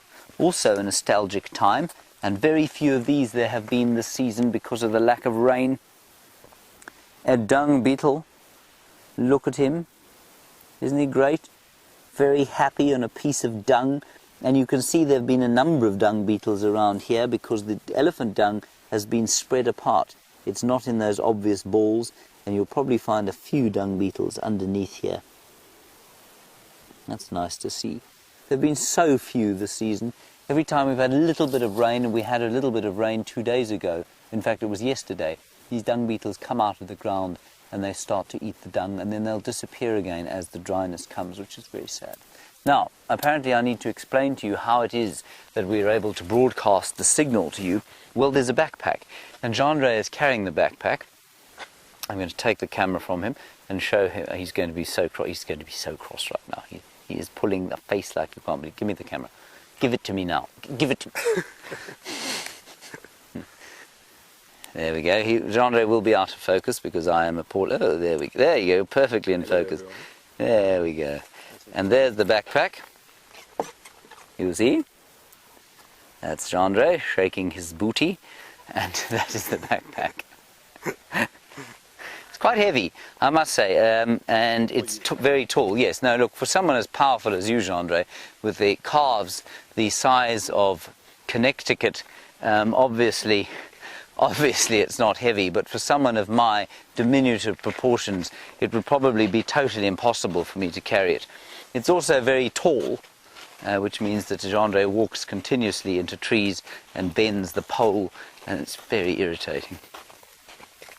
So as I was saying, we're going to go towards the camp. We're going to pick up Rusty, and we'll see what we can find in her. We're going to cover a bit more ground. We might go and have one more look and see if Karula has come back. I don't think she has. But in the meantime, let's go and have a look at Jamie. Well, you will have a look at Jamie, but see what she's actually looking at. Now, while James goes to investigate the status of Rusty, where we all await the news with bated breath, I have very good news of my own to share with you, and that is, in fact, we do not have to wait in a queue to go and see these lovely lions, and we can jump right on in. So that is exactly what we're doing. But we're not going to go too fast to them, first of all because Arathusa is the land of the great bumps. This is quite a bumpy place, and that combined with the fact that I'm still desperate, as I'm sure many of you are as well, to see any sign of shadow. This is one of her favorite spots that we have to travel along in order to get to the dam where the lions are. And we'll be keeping a close eye out for any sign of her, or even just signs of her tracks. Now, we're not going to be stopping for now, though, unless we see any signs of shadow, just because we've got our chance to go and see the lions now, and we've got to grab onto it with both hands before we run out of time and we have to leave to allow other vehicles to come into the sighting. Oh, sorry, Bryan. It felt as though I nearly catapulted you off there. So the bumps that I'm talking about are actually called bolsters. And what they do, as we go over them, they're not there to reduce speed because, for the most part, there's nobody really who speeds in a game reserve except for people who might be using the main roads. They're actually to stop water from running down the road and to put it back to the natural place where it should be. So a road is a very dehydrating thing. It's an easy place for water to run along. There's no grass, really, there's no vegetation, there's no trees, there's nothing to stop the water traveling there. And what that means is that water, instead of soaking into the soil, washes away and areas become eroded. That's the reason why a bolster is a very necessary thing. So it just stops that water runoff, and then it redirects by mitre drains on, oh, that was a big one. Mitre drains on either side to send the water back into the land. And that's why In our pursuit of the lions, we cannot go too fast. Magnolia, you were wondering how many lions we are going, or how many lions there are usually, oh goodness, sorry, in this pride. And the answer is, there is one adult female without a tail, and her sub-adult female, or at least we suspect she is the sub-adult female of that tailless lioness, as well as 3 sub-adult males. Now those are the Tsalala pride, that's the Tsalala pride as I know them. Once we get there and we can chat a little bit about them, I'll tell you something about the fascinating history of the Tsalala pride and why it is a little bit more complicated than that. Of course, really looking forward to, first of all, seeing those 3 young males again. I must say, they had me very concerned, particularly one at one stage. He was quite badly injured. He had a horrible, deep cut on his hip that was most likely either inflicted by hyenas or quite possibly by the Matimba males when they moved into Londolozi, and that's why I've actually became quite fond of the young Tsalala males, just because they were constantly on the run, the poor things, dodging the Birmingham boys and the Matimba males. They're just at the wrong age for a pride takeover, and they ran a very, very strong possibility, or it was a big risk, that they were going to be killed during the course of the takeover. So I'm happy that they are still alive and kicking, and I'm looking forward to seeing them and seeing what kind of condition they are in. It will be the first time I've seen this pride since that male was injured. And at one point, the tracks and the calling at night, it looked as though the Birmingham boys did manage to track them down and find them. And I honestly thought that the young male that was injured had been killed by them. For days, he was not seen with the rest of the pride. So we all breathed a huge sigh of relief when he returned once again.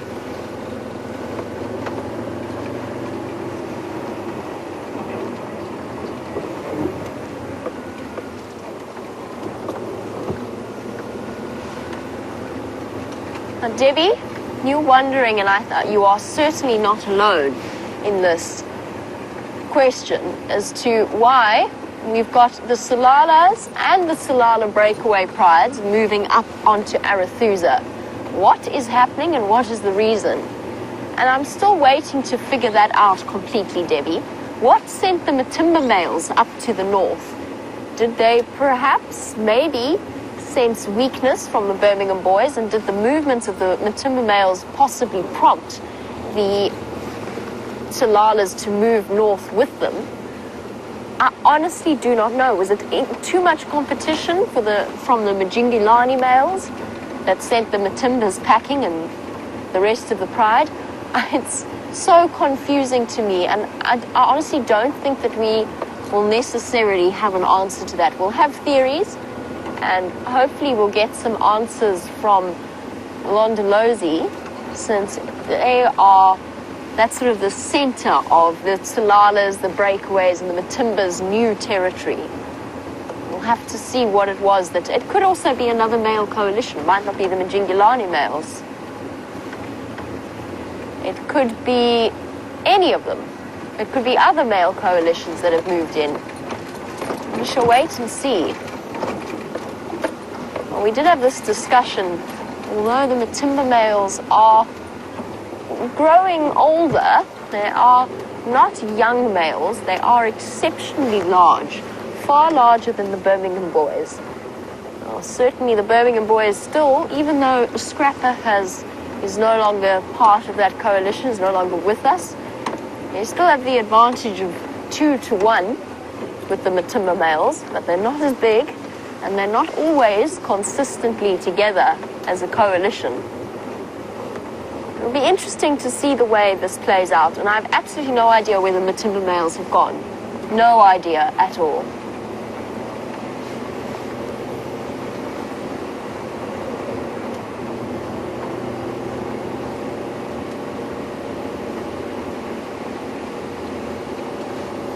And just to give you an update from the rest of the pride, sorry, I lost my train of thought there, from the Tsalala breakaways, or the Mangeni pride, they are still up at Simbombili Dam. And they all went up there last night to have a drink, and it seems as though they've all united there together and they've spent the day resting there.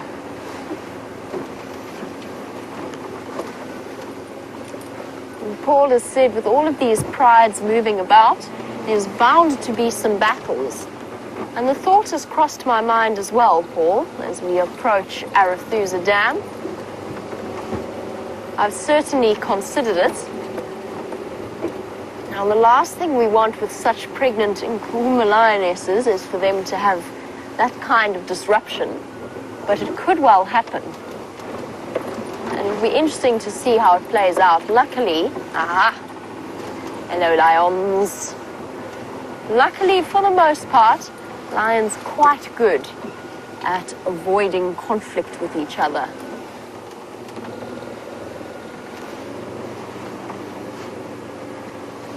Hello, big girl. There's our tailless lioness.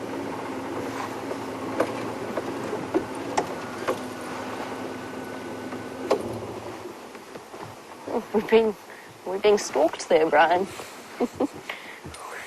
Hello, boy.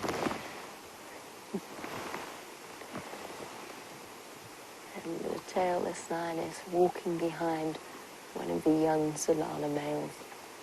Yay, this is so exciting. Seeing them again. Hello, boy. Still nervous. Still just that little bit nervous. They haven't grown very much. Not much happening in the main department. Still looking like scraggly teenagers. Off he goes to find a more comfortable sleeping spot. So that was one young male. There's number 2 in front of us.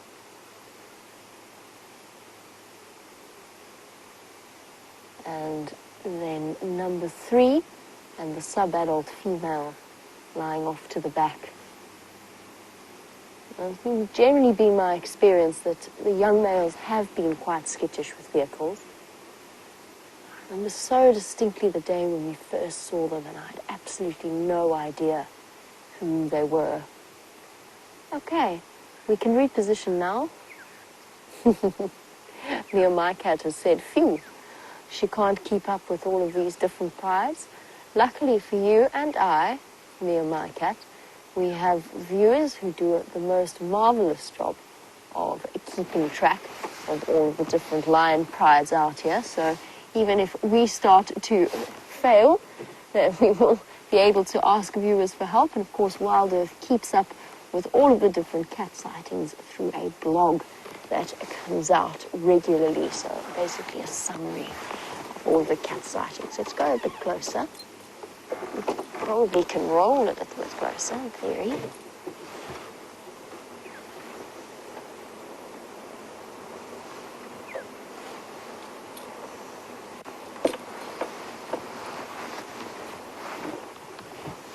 Not quite. Almost, but not quite.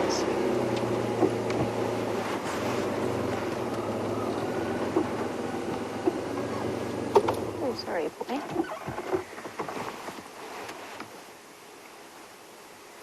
Chanel, you're saying your biggest worry with all of the different pride movements is the new cubs of the sticks, the Nkuhumas and the Tsalalas. And Tsalala cubs, of course, possibly being fathered by the timber males. Sorry, bear with me 1 second, we'll get back to that. How's it? How are you? Good, thank you. Hi, guys. Oh, what they're all doing up here? Amazing. Interesting. And then the timbers? They disappeared again? One day. Okay.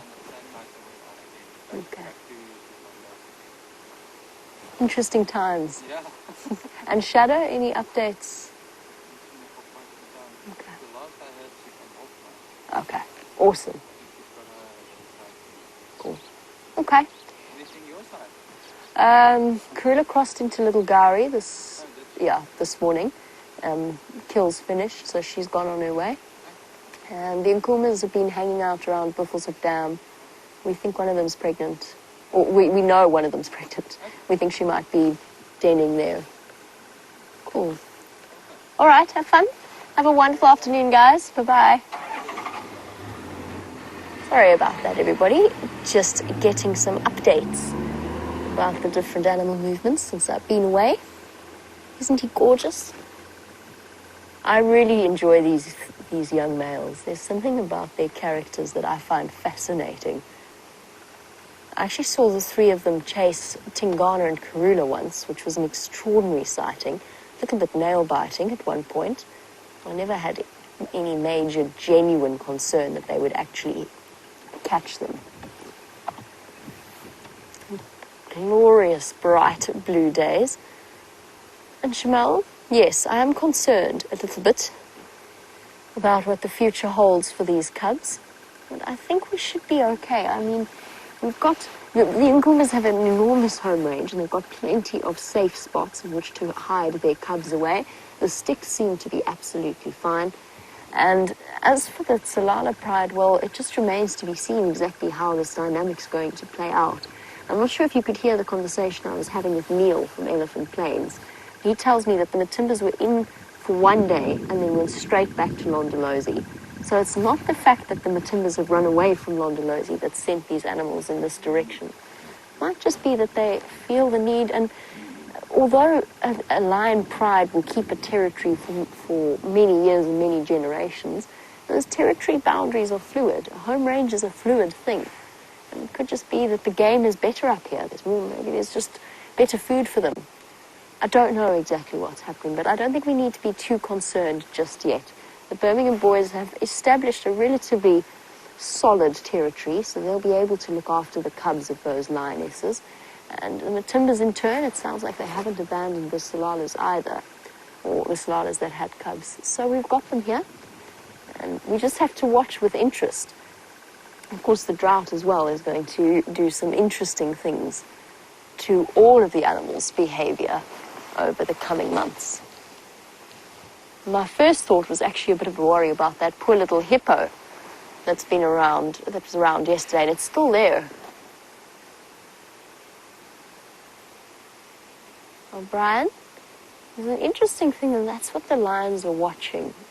That baby hippo is in exactly the same place that I saw it earlier. It's just gone behind some trees, very, very close to the lodge, but that's what the lions have been keeping an eye on.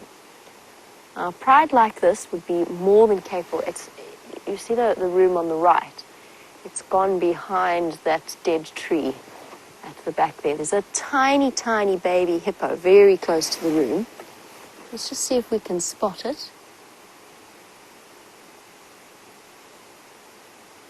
No, I think it's... yeah, you can actually see it moving about there, but very, very faintly. You can just see the movement. That is that baby hippo that we had yesterday afternoon on the sunset safari. Out of water once again, and right back to the same spot that it was at before. That little baby hippo must be very careful, because it is snack size for a lion pride, particularly a lion pride with 3 ravenous teenage males.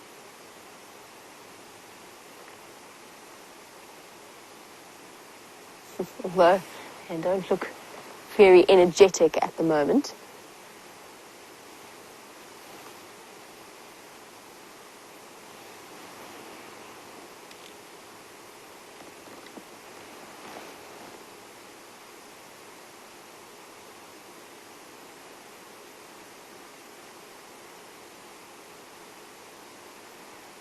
What we're going to do, since these lions look relatively relaxed, is we're going to reposition ourselves so that we can answer Opie's question about our tailless lioness. And you were wondering if I think it is due to a birth defect or whether or not it was due to injury that she lost her tail. What I was always told was that it was due to a hyena. That's as far as everybody knew. The tail was lost to a hyena bite. The interesting thing is that her mother, Bibi, was also tailless, and I'll tell you the story behind Bibi in a moment. But her mother was also tailless, and it did it did make me wonder a little bit about whether or not, because it seems like quite a coincidence to have a tailless, it's not uncommon to have tailless lions, but it seemed like quite a coincidence to have a mother and daughter, both of whom lost tails in the same way. Made me think about the possibility of a defect that made it easier for that injury to affect the tail. I don't know 100%. What you smelling, boy? I'm sure this is the male with that injury. I don't know why I say that. I could be wrong. Feels like it is, though.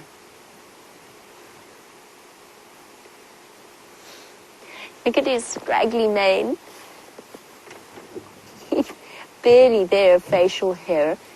He is like one of those teenage boys that hasn't really quite grown a beard properly, but refuses to shave just on the basis that they're all excited. You know what I mean. So Ariel, you're wondering about sub-adults, and we're wondering, what is a sub-adult? Is it basically the equivalent of a teenager in human terms? And yes, that is essentially what it is. So you've got the juveniles, in other words, cubs. They sort of retain that status, although there is some disagreement there. But we sort of refer to juveniles or cubs right up until over a year old. And after that, they become sub-adults until they become sexually mature at around 2.5, 3-ish years old. And again, there's some debate. They're basically the equivalent of mid-teenagers, mid to late teenagers in lion terms or in human terms. So this guy is about 2, or coming up to about 2 years old, still very, very young. And as I said, exactly the wrong age and exactly the wrong gender to be embroiled in a pride takeover as these young males have forced to be. A male lion would not really be terribly tolerant of a male of this age in a territory of this male, if the young males were not his offspring. I really like the Tsalalas. I find them extraordinary. Their dynamics are so interesting. Now, I joked earlier that we were being stalked just because he went into that sort of typical flat mode with his head on his paws. And we've got a question from an unknown user on YouTube, or viewer on YouTube, who wanted to know, why don't they attack and eat humans? And the answer is because they have not evolved to have us on their menu. There are very, very rare cases of man-eaters. It's usually an injured lion or a lion that is very, very old. Sometimes, very occasionally, a lion will learn to include human beings in their menu. But what they've evolved to see us as the dominant daytime predator. We're not on their menu. They haven't evolved to eat us. We're not an antelope. They don't want to eat us. At night, things are a little bit of a different story because they've had hundreds of thousands of years of having that advantage where they can see far better than we can see at night. And it's only in the last sort of 100 or so years that we've actually got to the point where our technology would allow us to, whether through infrared or through night vision or torches or whatever, only in the last sort of 100 or so years that we can match that ability to move about at night. So really, really not a good idea to walk at night. But you can drive around them at night. These lions have grown up with people driving around in safari vehicles. They are so familiar with it that we are basically part of the landscape. Here we go. That tailless lioness is now looking at the baby hippo who has made an appearance. Looking with sort of vague intent.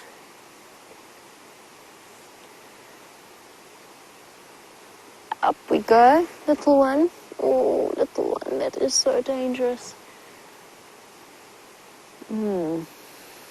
Jeandre, you were wondering where the baby hippo's mom is. I don't know. There is a hippo in the dam that could be the mom. To see this 2 days in a row is interesting.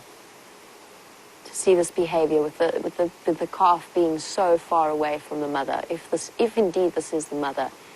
If it isn't, then I have to be honest, I have no idea. Now that hippo that was in the dam, the adult hippo, is actually covered in scars. And to be honest, it looked like a bull to me when I looked at it yesterday, but it's very hard to tell with hippos. It just had quite a very large, very square head and quite a sizable hippo. I don't know where this little baby hippo's mom is, but it's going to have to be very careful because the young males are also watching it, particularly that young male in the front with the sub-adult female. And without mom to show it the ropes, it could well be at risk. A lion pride of this size could, if they wanted to, take down an adult hippo if it were injured in some way or weakened in some way. A baby like that, as sad as it is, could be their potential next meal, maybe even tonight. And the further and further it goes from water, the more at risk it is. That being said, if that is the mom that is in the dam, then she could well rush to the rescue. I'm just not 100% sure. This is interesting behavior.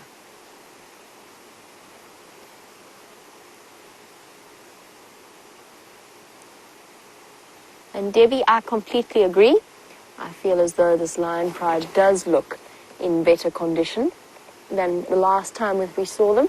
You were wondering if that's because they're older, maybe it was more experienced in terms of hunting, and yes, certainly their skills are developing in terms of their hunting ability all the time, led by the older tailless female.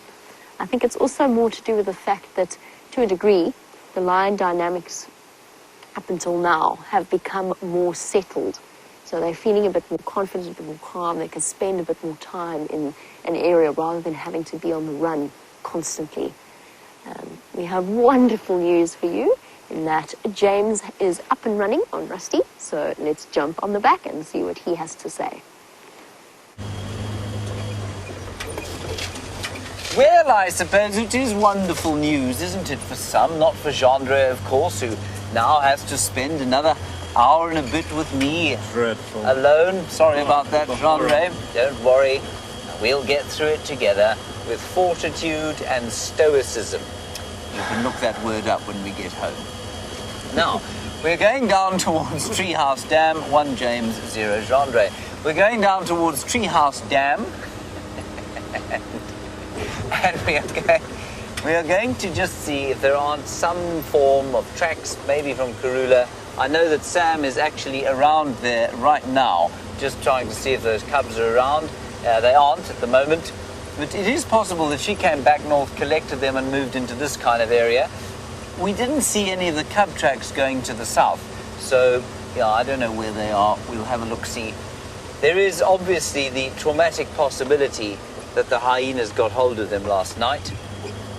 When I left there, well, I left there, sort of before dark, just after the sun went down. We'd been sitting there for about an hour waiting, and we'd had a brief glimpse of George, and then a very, very brief glimpse of Charlotte, and they were okay. So hopefully they still are. Lions are now moving with Jamie. Let's go back there.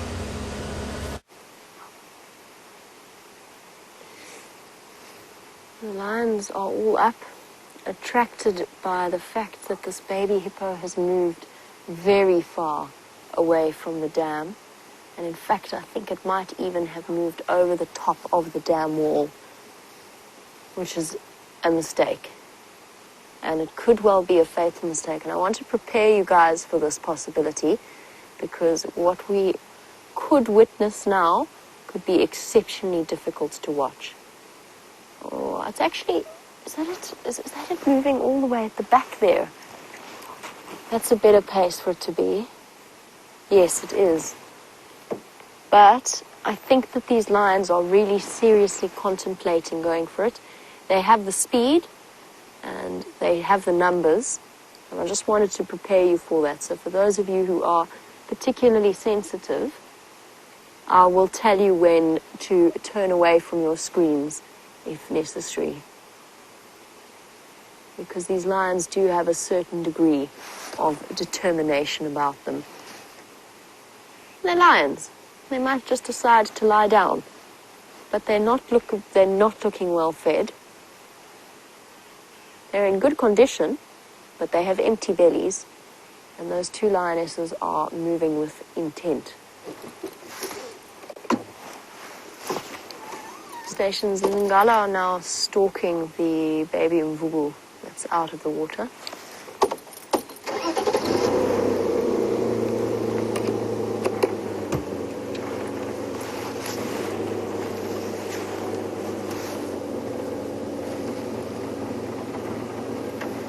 I find myself, oh no, it's difficult. It's difficult.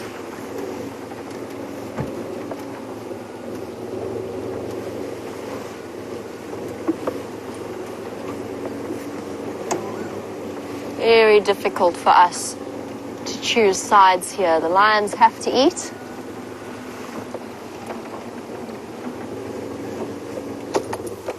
There's the young male.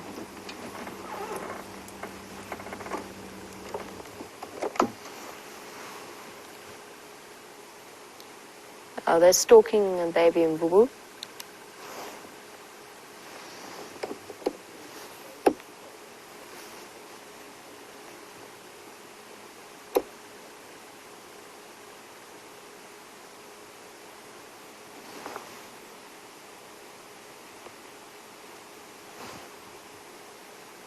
Slow movement forward. There are two of us here at the sighting. Adult hippo putting on a little bit of a display there, so maybe we do have mom in attendance. If we do, she's not very good at being attentive. She's let her calf wander too far away.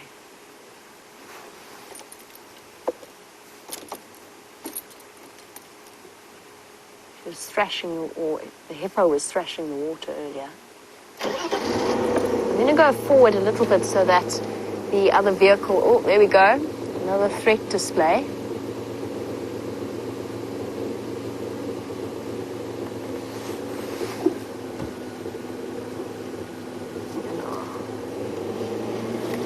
But the tailless lioness is going. She's on her way. Exactly to where we last saw that hippo. She stopped to look. I can't get too much closer just because the young males are so sensitive around the vehicles. I'm going to try and make some space for another vehicle that's joined us at this sighting. Don't want to block their view completely.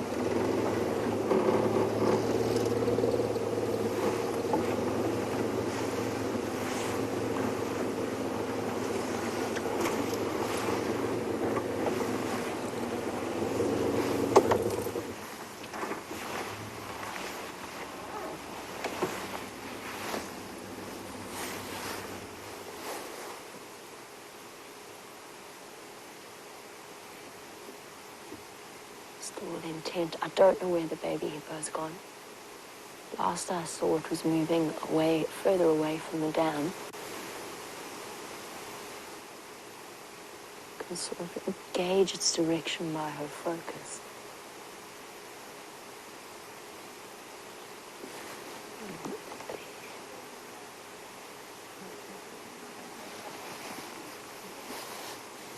The hippo just did a full barrel roll in the water. Again, a behavior called displacement behavior. It's not a happy adult hippo. It knows what's happening. The question is, will it intervene or not?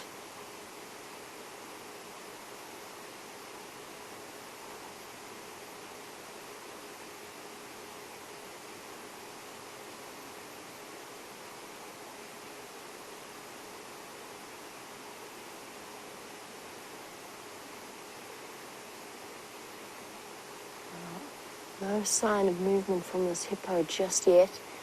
The lionesses, as usual, taking the initiative, with the young males hanging back a little bit further behind. I'm going to send you across to James for now, just so that I can get some repositioning and some chatting done on the Game Drive channel, but we'll catch up with you very shortly.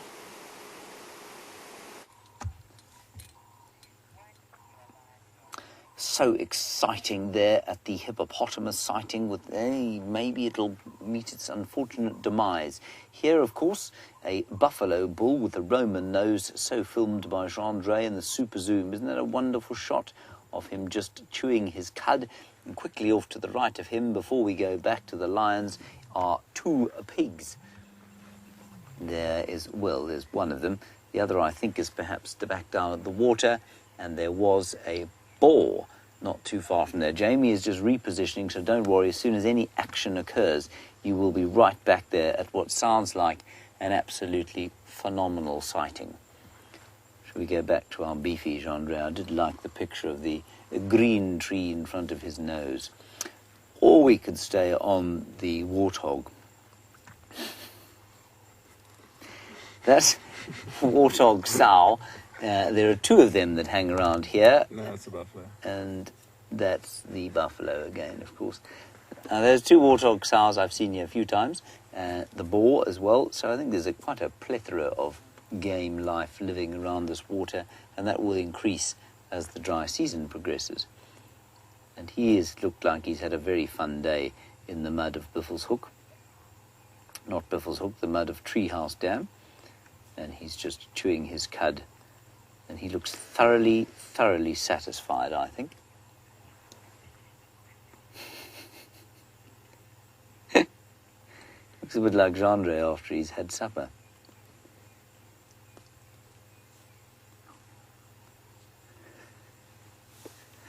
All right, let's go onto the dam wall and see what we can see there.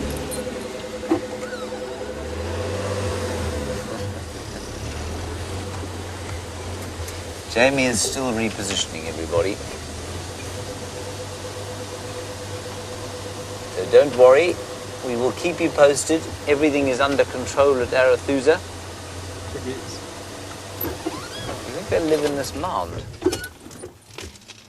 I don't know why they're so nervous. They run away so often.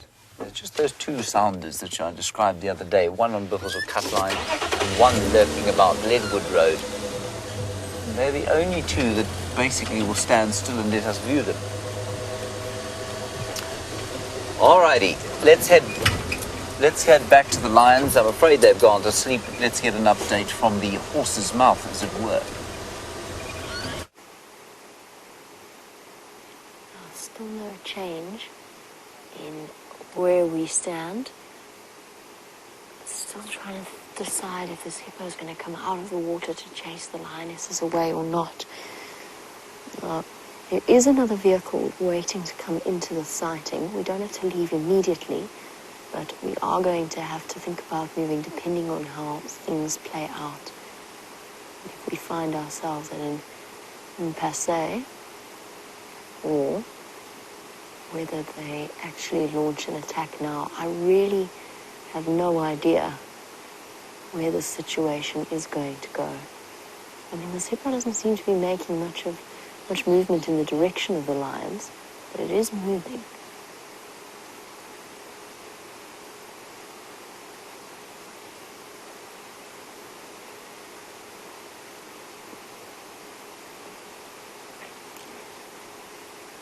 Zoe, you've suggested a possible reason for the mom's lack of care. Could be that the young hippo could have something wrong with it. Yes, you're right. It is a possibility. I don't know. I couldn't begin to tell you exactly what's happened here. Well, there we go, the dung scattering ritual. Oh, run, Jacarta, run. That was a very bad position to be in. That was one unlucky bird. I bet that stings as well.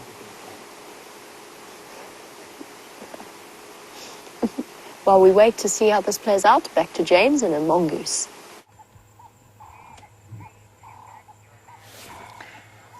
There's a little mongoose here, everybody. It's a slender mongoose. We managed to find it because there was a starling alarm calling at it.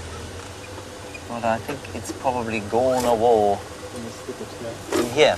Yeah. And that fallen acacia is growing. There. That one? No, this one. This one here. It's in here somewhere, everybody. I think, Aaron, in New Zealand, you were looking for one of these. But they are so unconfiding. Yep. You got him? Back, forward? Back, go forward. Forward. More. Maybe a meter. Another meter.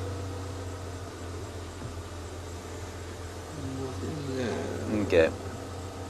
I think let's leave him. He's obviously discovered that we've discovered him. Anyway, slender mongoose, you may have just got a little bit of stripe or tail as he ran off into that thorny piece of acacia. The other thing I'm going to ask Jeandre to just go for with the super zoom there. In fact, I'll go and... I won't go and get you a piece because you're going to go back to the lions fairly soon, I think. Jeandre, can you see the white thing sticking out of the tree stump there? You see vaguely what I mean? Have you got a shot there? The fungi. I can go and fetch it, yeah, but I think I don't want to spend too long if you're going to go back to the lions. That fungus, everybody, is starting to pop out all over the place. It's that fungus that looks like ice cream. It looks like it's got honey on the top of it. And it is, I think, coming out of termite mounds. I think for some reason, their fungus gardens are coming quite close to the surface, and so that's why the fungus is growing. All right, Jamie doesn't have long with the lions left. Let's head straight back to her. Unfortunately, we are going to have to leave unless something dramatic happens in the next 5 minutes. And the reason I say that is because there's another vehicle waiting to come into the sighting. And the stalk could go on for much longer than we realize. With hunting lions, patience is the absolute key. I have no idea where that baby hippo has gone. But you can see the pride sort of scattered and positioned to get it. Oh, here we go. Things are looking interesting. Is this hippo going to come out? Is it preparing itself? I don't know. It's moving about in the shallows. It's not really the direction I would have expected it to go if it was planning on intervening. But it's still possible.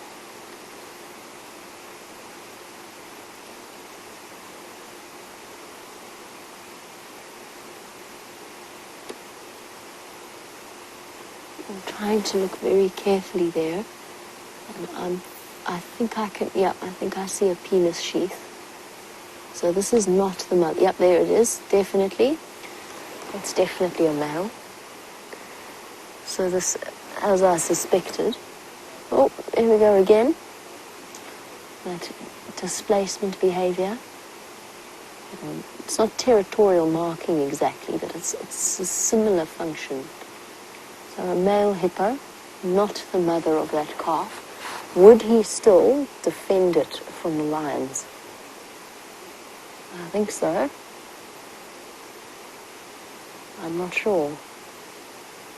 There's a chance. He seems to be moving a bit stiffly.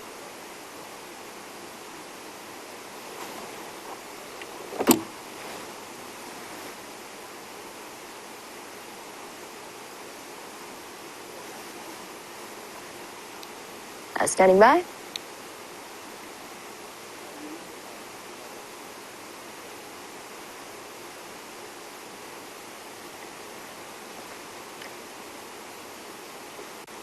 No problem. What's your position? I'm going to pull out in the next few minutes.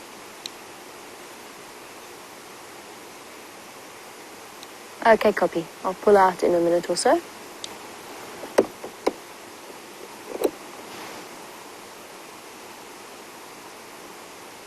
Doesn't look very healthy looking, does it, this particular hippo? Stiff jointed, not the easiest of walks. I wonder if this bull has been injured in some way. Now he's moved away from the dam completely, away from the lions, too far to get back in time to save that calf. I'm not sure how this situation is going to play out, and I'm not sure where that hippo calf has gone, but unfortunately it has come time for us to leave and to let somebody else have a turn. Our timing this afternoon, we just didn't quite get the luck that we needed to. So as this hippo limps away, and last hope for that hippo calf, we've got to hope that it made it back to the water, but I don't think so.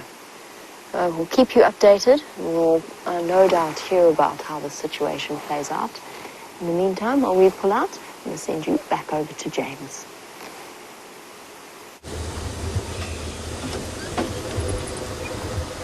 We're just driving past everyone where Karula had her little kill. It was in that very tree over there, and I'm just going to stop and listen because I thought I heard the alarm call of a black-headed oriole. So, thank you.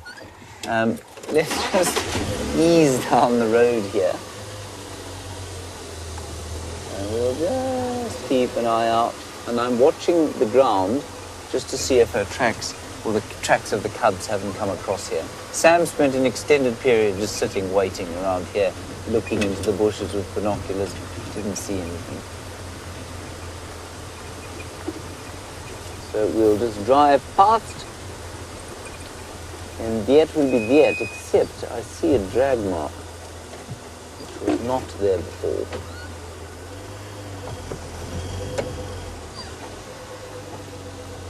And a leopard track with it. I don't remember seeing this before. And the drag mark's going into, you can't see it, can you, Jeandre? Mm. It's going into the south there, into Little Gowrie. It doesn't look fresh, though.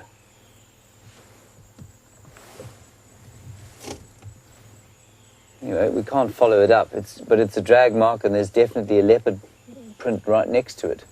Maybe she's killed something else. It's possible that it would look like that because of the amount of traffic going up and down. So it's possible that she's killed something and taken it off in there. It doesn't look fresh to me. That's very interesting. That's really interesting. Unless, you know what? You remember there was still a little piece of head. Let me just turn off and tell you this. There was a piece of head left in the tree when we left there this morning, and it's not there anymore. Maybe she fetched the little ones and took that with her. Just a little bit of head and draggy bit, and maybe she just pulled it across and sort of gave it to them wherever they are in there. I don't know. And of course now with the amount of traffic that's been up and down this road, the chances of finding whether her tracks have come across or not with the little ones are, well, just very small. Before. Tracks off?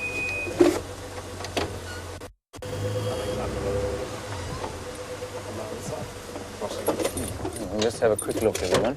We'll get out very, very, very carefully. Let me just have a look at them. It doesn't want to be set upon by a cross leopardess.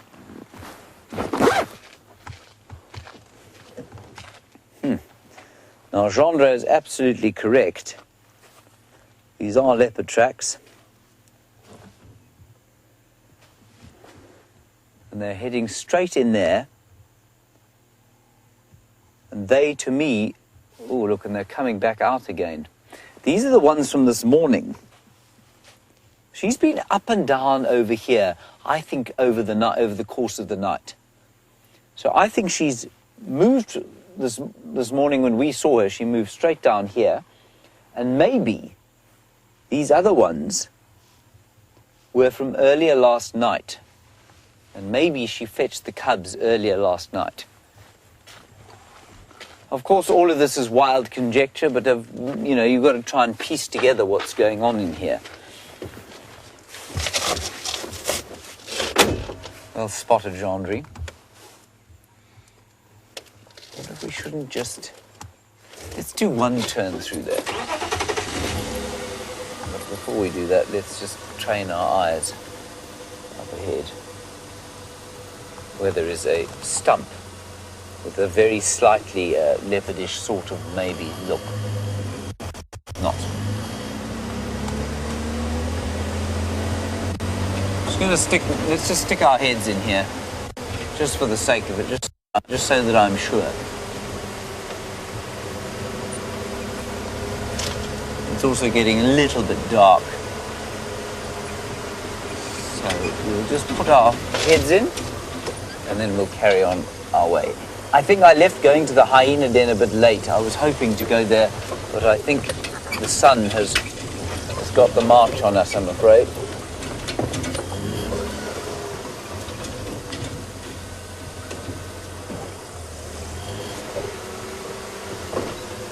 So she left, there was definitely the head that was still stuck in there when she left this morning. It's not in there anymore, which means she must have come back to fetch it. And I wonder if that drag mark is not her pulling it back over, just to go and give those little ones something to eat. Yeah, gone. Whole head is gone. Maybe we are correct. Maybe I'm talking nonsense. All right, let's get out of here and move on. The mystery will be unraveled in due time, as all things are out here. And I just want to show you, some of you would have seen the picture that I took yesterday. Now, Jeandre, right sort of in the middle, well, you were here yesterday, in the middle of that bush is where little George would had his head sticking out. All you could see were his eyes, his pale green eyes sticking out of that from underneath those leaves there. I was so looking forward to trying to find them today. Oh well, we will hopefully see them again soon.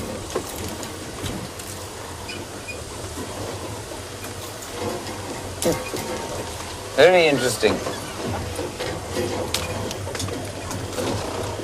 All right, from here I think we're going to go and patrol the eastern boundary. Now, that lioness, who I'm going to call Sam's lioness because he was the one who found her at Buffalo's Hook Dam. He was the one who guessed that she was perhaps going to give birth, and I agree with him. But she hasn't been found again. So we're going to go just keep around that area. I don't think she's going to go far from there, and maybe she'll pop out under the cover of darkness. So let's go and do that. Ah, Karula, Karula. She went off in there this morning.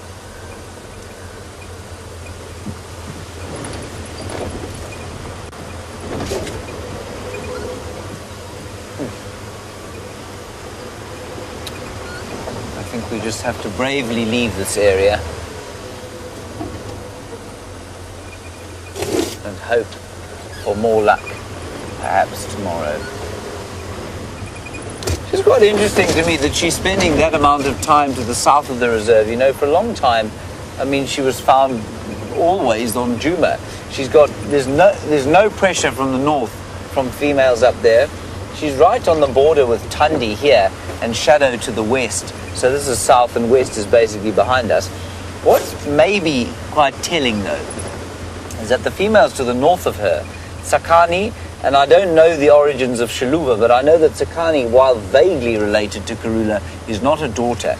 And I wonder if she isn't seeking out sort of, not so much the comforts of home, but she is familiar with Tundi and Shadow, very familiar with them, and maybe thinks that keeping the cubs close to the borders with their territory perhaps provides some sort of buffer.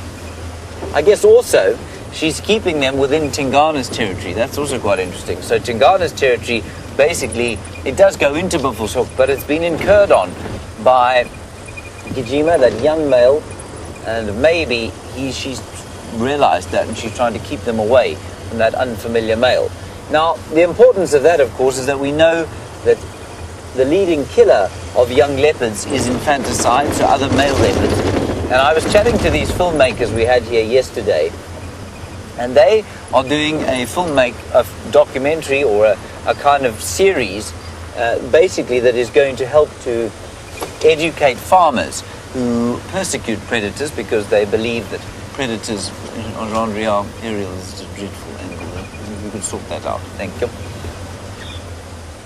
They're doing a documentary on these predators, and what they've found is that if you take out the dominant male leopard of an area, what happens is that the population actually starts to explode.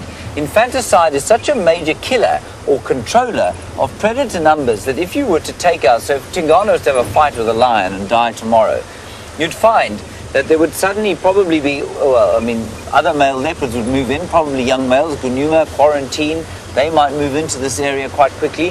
So you'd actually have a greater number of males and a greater number of cubs could therefore survive in the area because the dominant male would be gone. So what they're trying to convince these farmers to do is to leave the populations to regulate themselves, because if you start shooting animals, if you start shooting the dominant males in the area, and they're obviously often the most obvious ones, what happens is that the predator populations actually increase, which I just think is fascinating. It's so counterintuitive.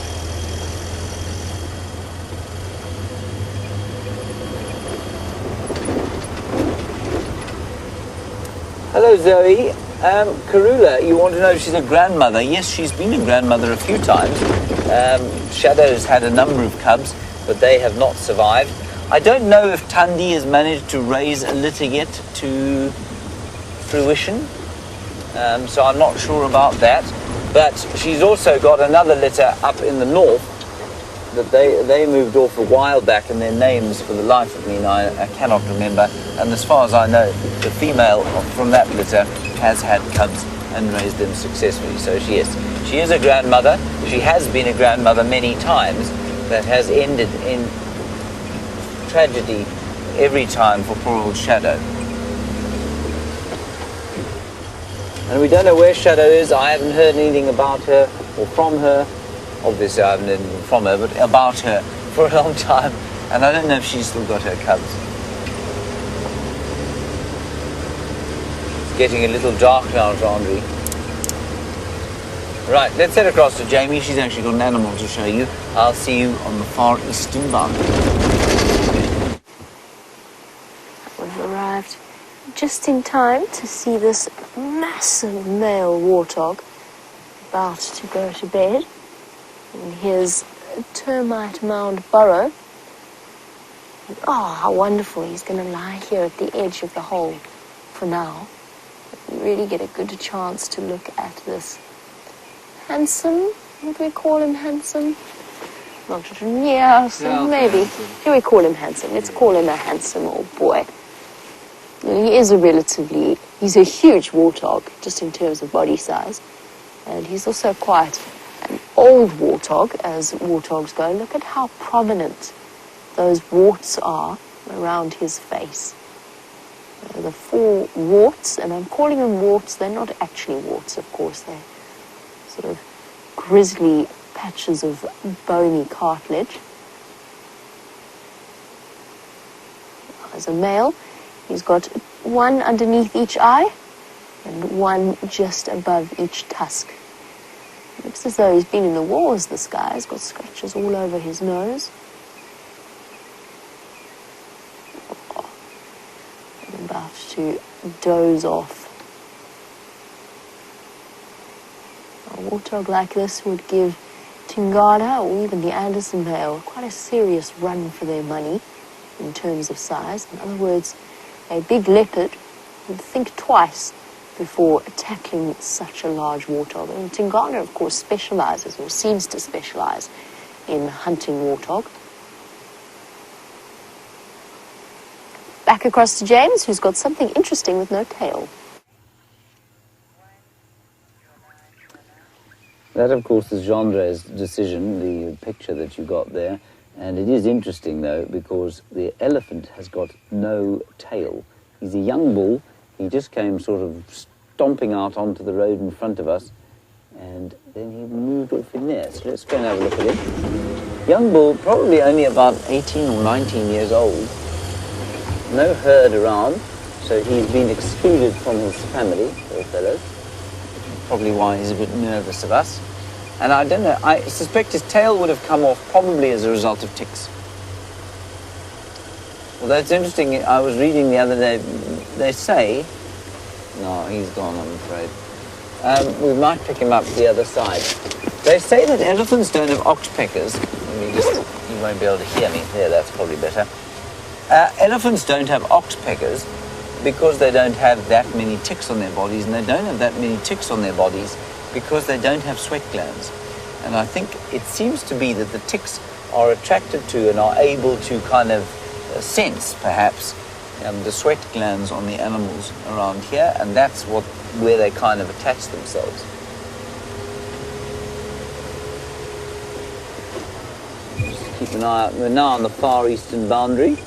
Of course, our really far eastern boundary is on Cheetah Plains, but we're not going to go there in the darkness. It would be a bit of a waste. All right, let's go back to that enormous warthog. So 2 animals today without tails, one a lioness and one an elephant. And one exceptionally sleepy warthog. It's actually so much fun to just watch him doze off. Oh, there he goes. Those eyelids were drooping.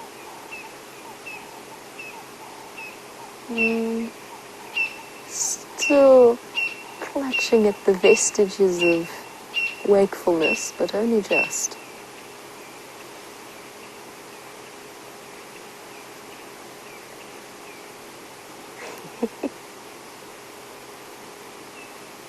Mr. Warthog, don't you think it would be better if you did that inside the burrow? It's almost like he's on his veranda, or in South African terms, his stoep. He's an old man just sort of resting outside before he goes into bed, just enjoying the last few moments of the daylight.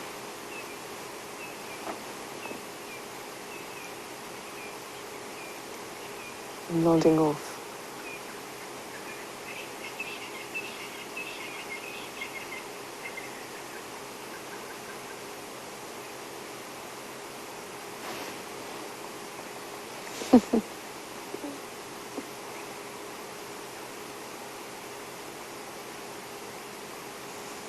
He's having a wonderful time.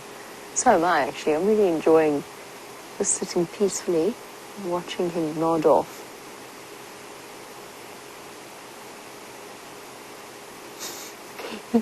He keeps waking himself back up again. You can almost hear his train of thought. No, can't do that. Can't do that. There's lions. I'll just rest my eyes for a second. Just a second.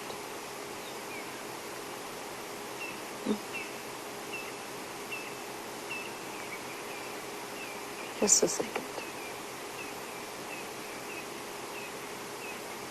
Oh, no, I mustn't do that. Drifted off a bit. No, but this is very comfortable.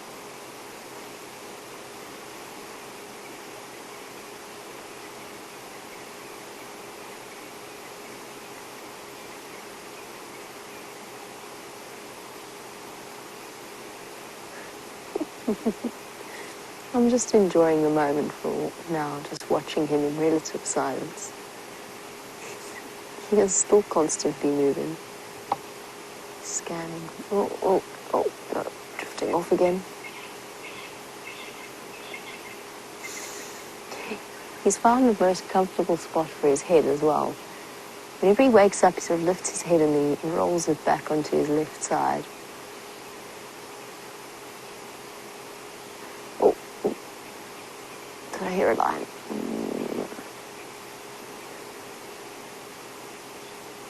And of course, the way that he is positioned at the entrance to his burrow. What he will do when he does decide to fully go to bed is he will back into the tunnel so that his weaponry is facing the direction of assault should he find himself faced with a predator attempting to come down into his tunnel. So those vicious-looking tusks on top are nothing compared to the tushes, or the lower tusks, in his bottom jaw. They're much shorter, but it's sort of like he goes to bed each night with a pair of daggers that he can use to defend himself. And speaking from experience, a warthog can explode out of ten sight. You know all about that, Bryan. We've had a few come rocketing out in a cloud of dust and noise, and for us, sheer, not terror, but certainly adrenaline. He seems as though he's all on his own here, a bachelor of sorts. But Jesse Stedman, you were wondering whether or not these warthog will, or the males, the boars, will assist with the rearing of the piglets. And the answer is generally no. So it's largely something that a female, and she'll often form a sounder with another female warthog, with youngsters. And I think we're just coming to the end of the warthog rutting season. So it's mating season for them as well.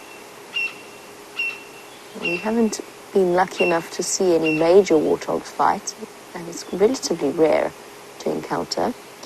But once the females do have their piglet at the beginning of the spring, towards the end of the spring, males are occasionally, the reason I sounded so hesitant is that the males do occasionally associate with females and their piglets, and could potentially play a role in defending them, if only in intimidating a predator.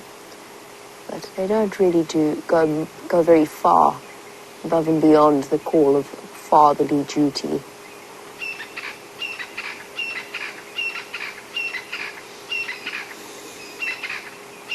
So there you go, Marcel. We could sort of answer your question as well with that explanation.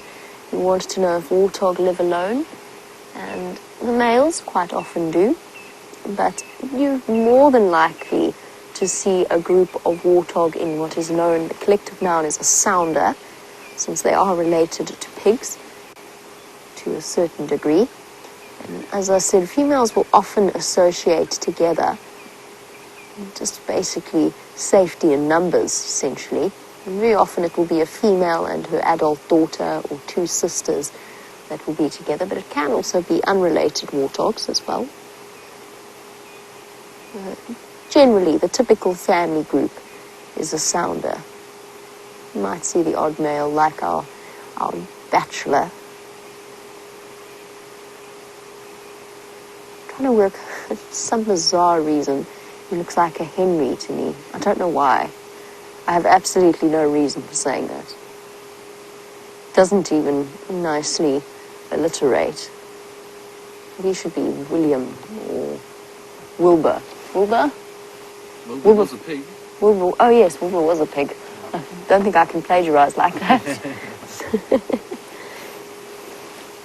You're right. Wilbur was the pig in Charlotte's Web, wasn't it? Can't remember. Yeah, I think so.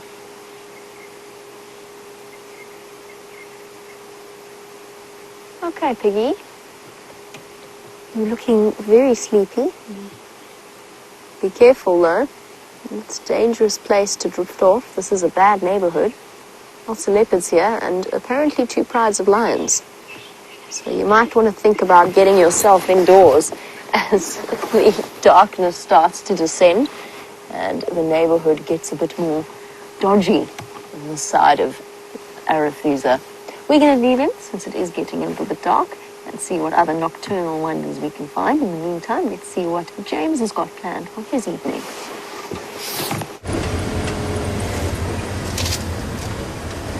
James is blundering around in the wilderness, not finding a great deal.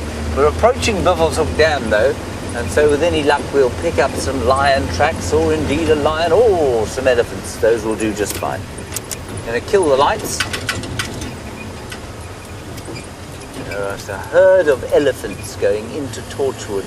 And they thought they were going to get away from me before I came up here, but no, they are wrong. This time, they're hiding from me. This cow has got rapier-like tusks.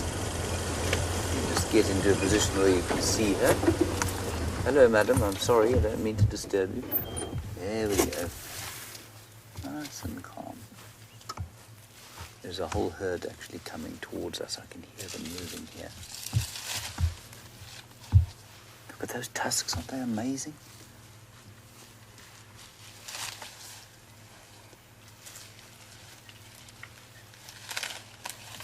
They really are incredible. They're not particularly straight, but they're most impressive.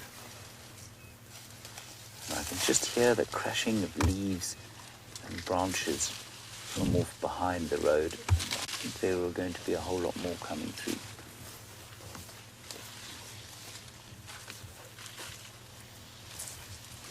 Now that cow, who is sitting with, or not sitting, she's moving with an obvious offspring of hers, probably aged about 5. I think she's pregnant again. That's not that unusual. I mean, elephants do give birth every, say, 5 years or so. So she could well be about to have another calf. And I thought that just because she's very swollen. No, my lapel is not under my jacket. Can you hear me now? Sorry, Rebecca. Do you copy? I don't know why you couldn't hear me before. Sorry about that, everybody. Winter sound, you know. So the rest of them are coming out of here somewhere. Let's just move forward slightly. We don't want to put any light on the elephants. They don't like light. Well, they like daylight. They don't like our light.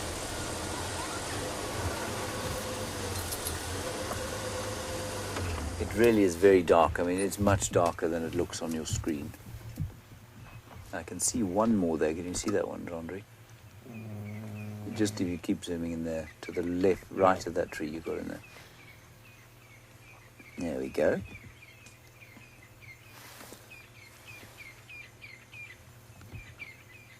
Another big cow. She'll be very aware of us.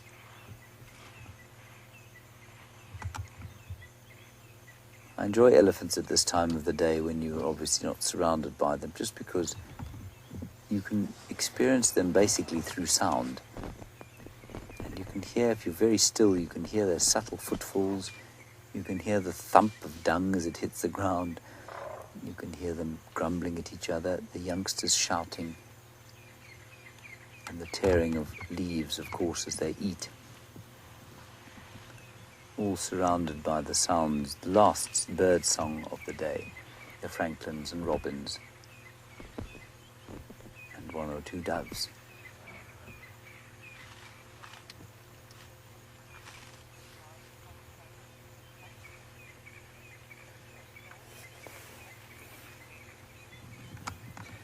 Jesse Stegman, a very interesting question from you. We'll sit here for a while and see if any more of them come out.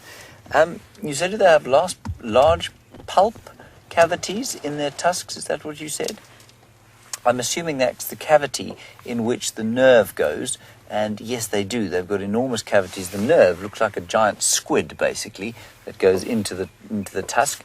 And absolutely, if they break off, they get very sore indeed. And if they break off sort of around the nerve, so the end of the tusk, say about that much, in that big female with her long tusk, the nerve probably would have been about 2 feet long, and that would have given her about a foot left of nerveless tooth. And so if she breaks that bit off, I don't think it hurts that much. But what I do think is that once it breaks off close to the nerve, it must hurt like something else. And we have seen elephants that have had tusks broken off, are probably actually in the mouth, and they push often combretum leaves actually into that hole in order to, I'm assuming, to dull the pain. And there are a few trees out here that have salicylic acid in them, and salicylic acid is one of the active ingredients in aspirin.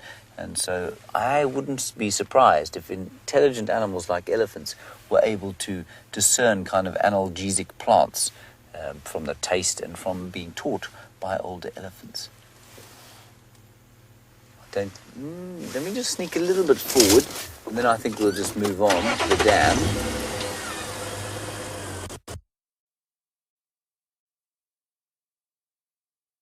There's one there.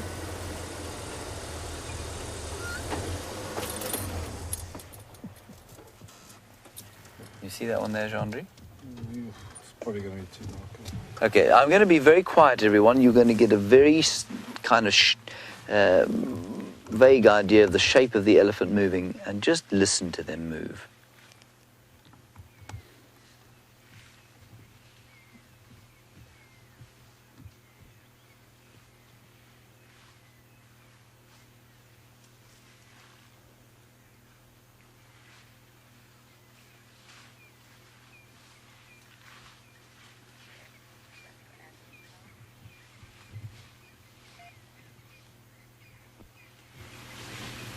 There you can just hear them moving through the woodland there. As the legs moving past the trees, tearing the odd piece. You may have also heard the flatulence of one off to the left of the one you're looking at. That's just beautiful, isn't it? Wow. That pung that you just heard, it was a moth flying into an aerial. Magnificent moth. I shall catch it if it comes back.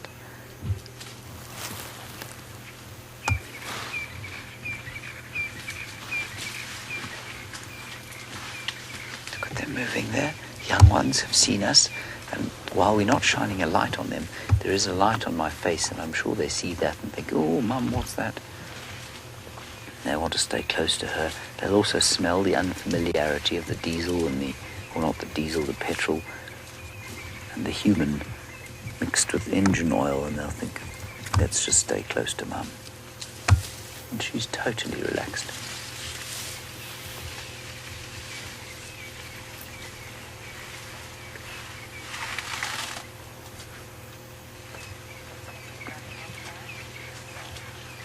I know you can barely see the elephant, but that's okay. I just want you to listen to them. Just listen to them moving while you look at the horizon.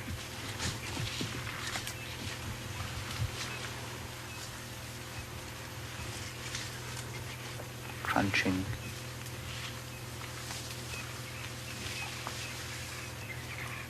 I think it's amazing. There are probably about 20 of them here, walking silently, just sort of brushing past the trees.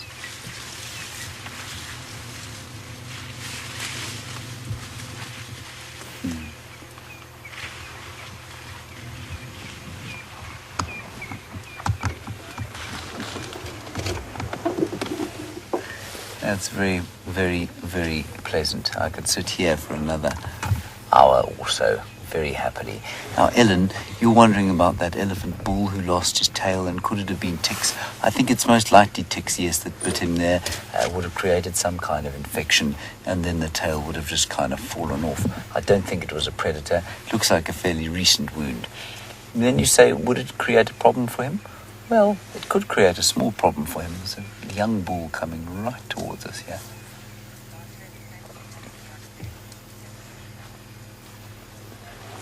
Look at that. There he goes. Just see him there, I'm sure.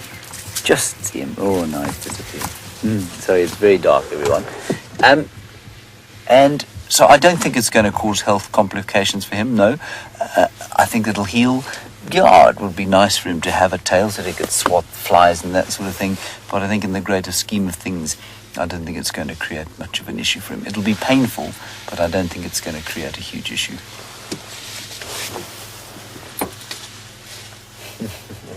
Unhappy cow behind us, just sort of showing her displeasure by opening her ears out. So I will acquiesce to her request and move on. Goodbye, elephants.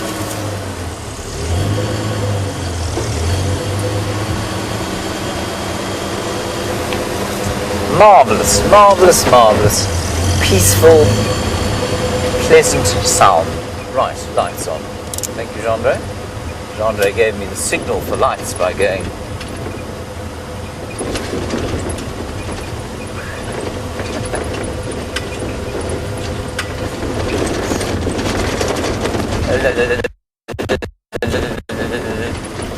Right, let's go and see what we can find at the dam.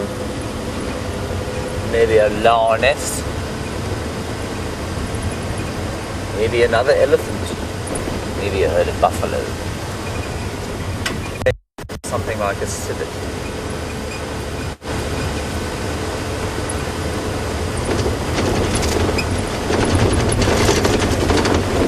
Alright, let's get an update from Jamie. I'm not sure where she is on the reserve. I'll see you at the water.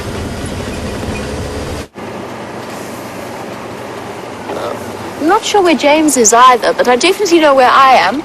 And I am around Treehouse Dam, Philemon's Cutline side. I've come back away from Arathusa. So far, I've been listening to the Arathusa Game Drive channel, and it doesn't sound as though those lions did actually, in the end, fully go for that hippo. That doesn't mean that they're not going to, however. It just means that they have not yet thought about tackling it. It'll always be a mystery as to what happened to that little hippo's mother and where she's gone and how they became separated. One which we will probably never know the answer to. But I have to say I find myself sort of wishing the best for that little baby hippo. A difficult one because those lions are hungry and they're going to need to eat at some point.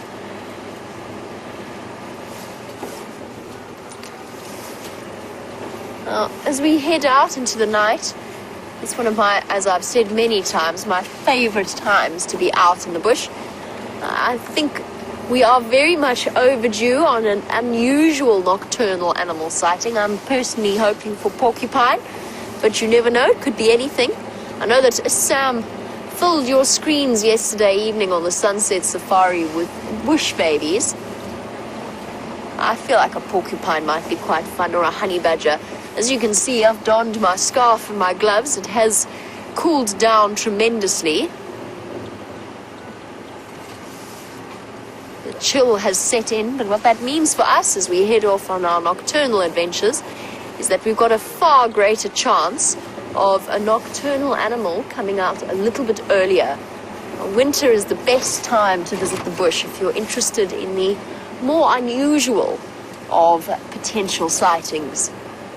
Maybe a civet would also be quite fun. Last time I tried to spot a serval, a day after I had actually seen a serval, which is a small spotted cat or medium-sized spotted cat. All I managed to spot was a duiker that had me and Liam both thoroughly convinced that we'd found the serval once again. We will try not to make that mistake.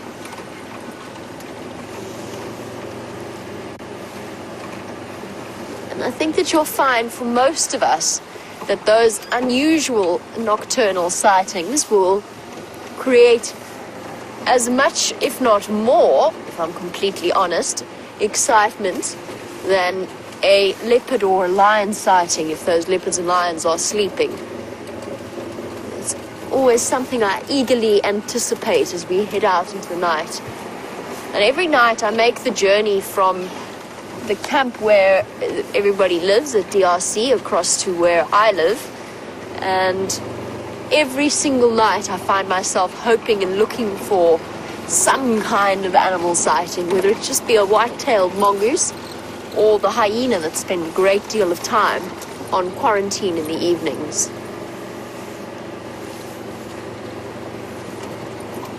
Sorry, I'm having a bad earpiece day with the scarf. Keeps popping it out of my ear.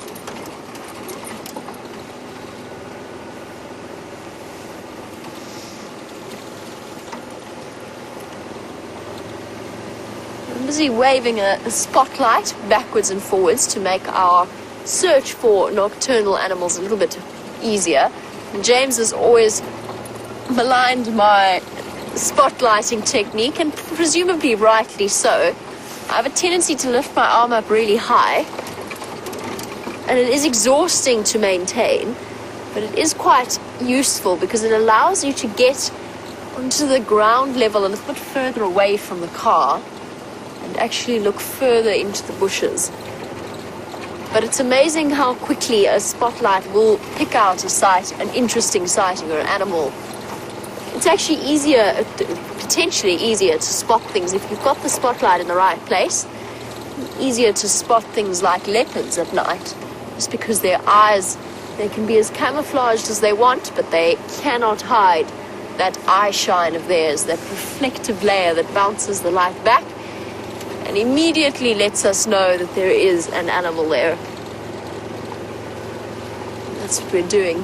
Everybody has their own spotlighting technique.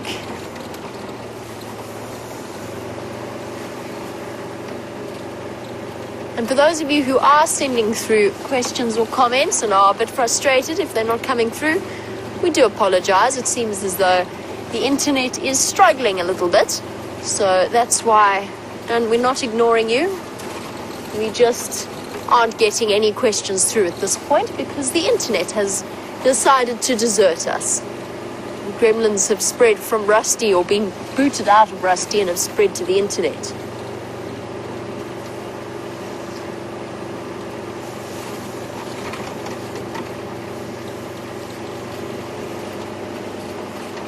Fantastic afternoon for the sunset safari, and seeing the Tsalalas again for the first time in a few months was really, really special, and I'm glad that we could share that all with you.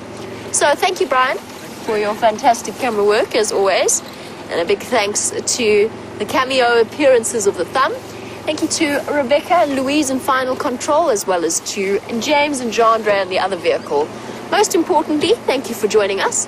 Have a wonderful day wherever you are in the world, and we will catch you for the sunrise safari. Bye-bye.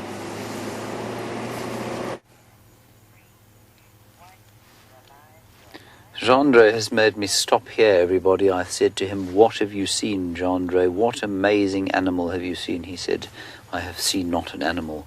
I have seen the sky." And it is an incredibly impressive sky framed by a tree. Is that not magnificent? It's very pretty, Jeandre. I hate to admit it, but I will give it to you. It's magnificent. Well done. 10 points. Now, if I might befall on you to super zoom the moon, would that be possible? Let's just see it as it grows, which is now waxing again.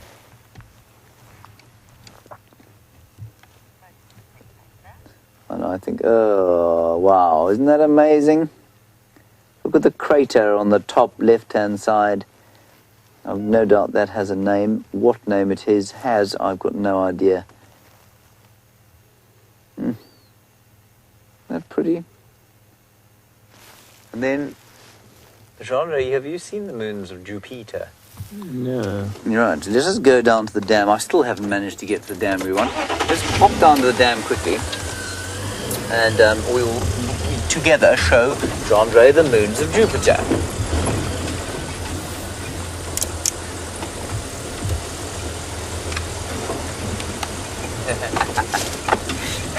Hello, Gracie.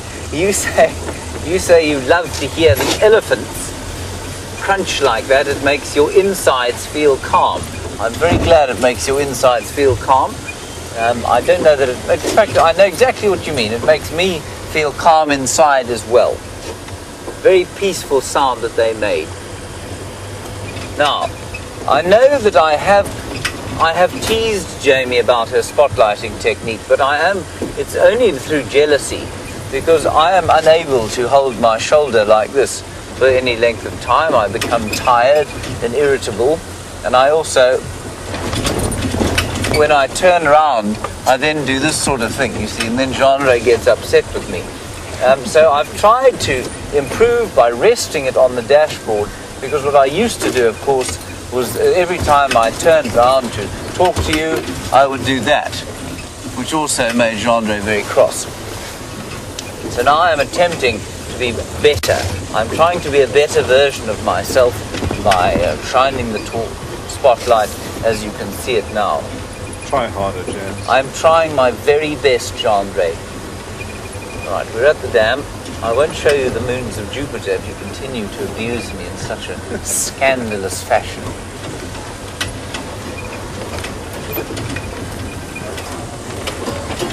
Almost dark enough. I think we should be able to see them actually. If it has arisen, I'm not sure if Jupiter's actually come up yet. Let's have a look. I swear this dam has taken me longer to get to than driving to Cape Town would have. I'm not sure why it took so long. And we all know how much I want to drive to Cape Town. There are two rabbits, bunnies, not rabbits at all, scrub hares. They're just...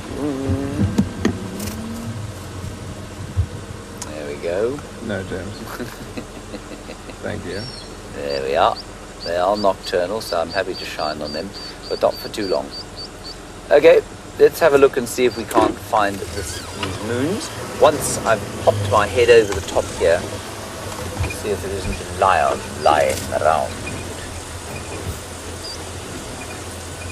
I see not a lion. Do you see a lion, Jeandre? Negative. No lions. Okay, quickly, Jeandre, I think that's Jupiter up there.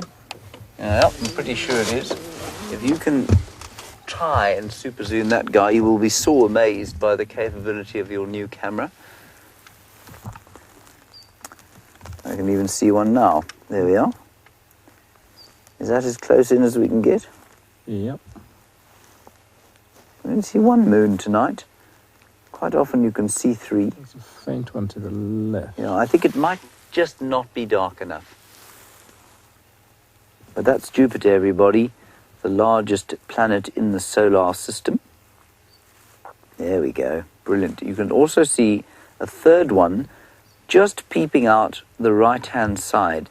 And the reason it's a little bit jumpy is because we're right at the end of the lens, and that means that even my talking is going to make movement in the car, which is going to make the lens move a little bit. So I'm breathing hardly at all, trying to make it steady. Isn't that amazing? You like that, Jeandre? Quite so. Why don't you say thank you? Thank you. There we go. That's polite, you see. That's what we do. In polite society, we say thank you to each other when we are nice to each other, which in your and my case, of course, is once a year.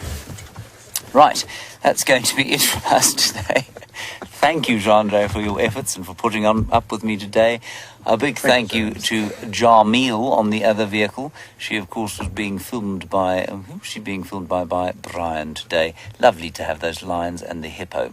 And Rebecca in the final control, being ably assisted by Louise. I think it was Louise. Was it Louise? There's so many people around. Mostly, of course, to all of you, especially for your contributions during the school drive. It's such a joy talking to those kids. We'll see you tomorrow as the dawn breaks at 6 o'clock. Bye-bye.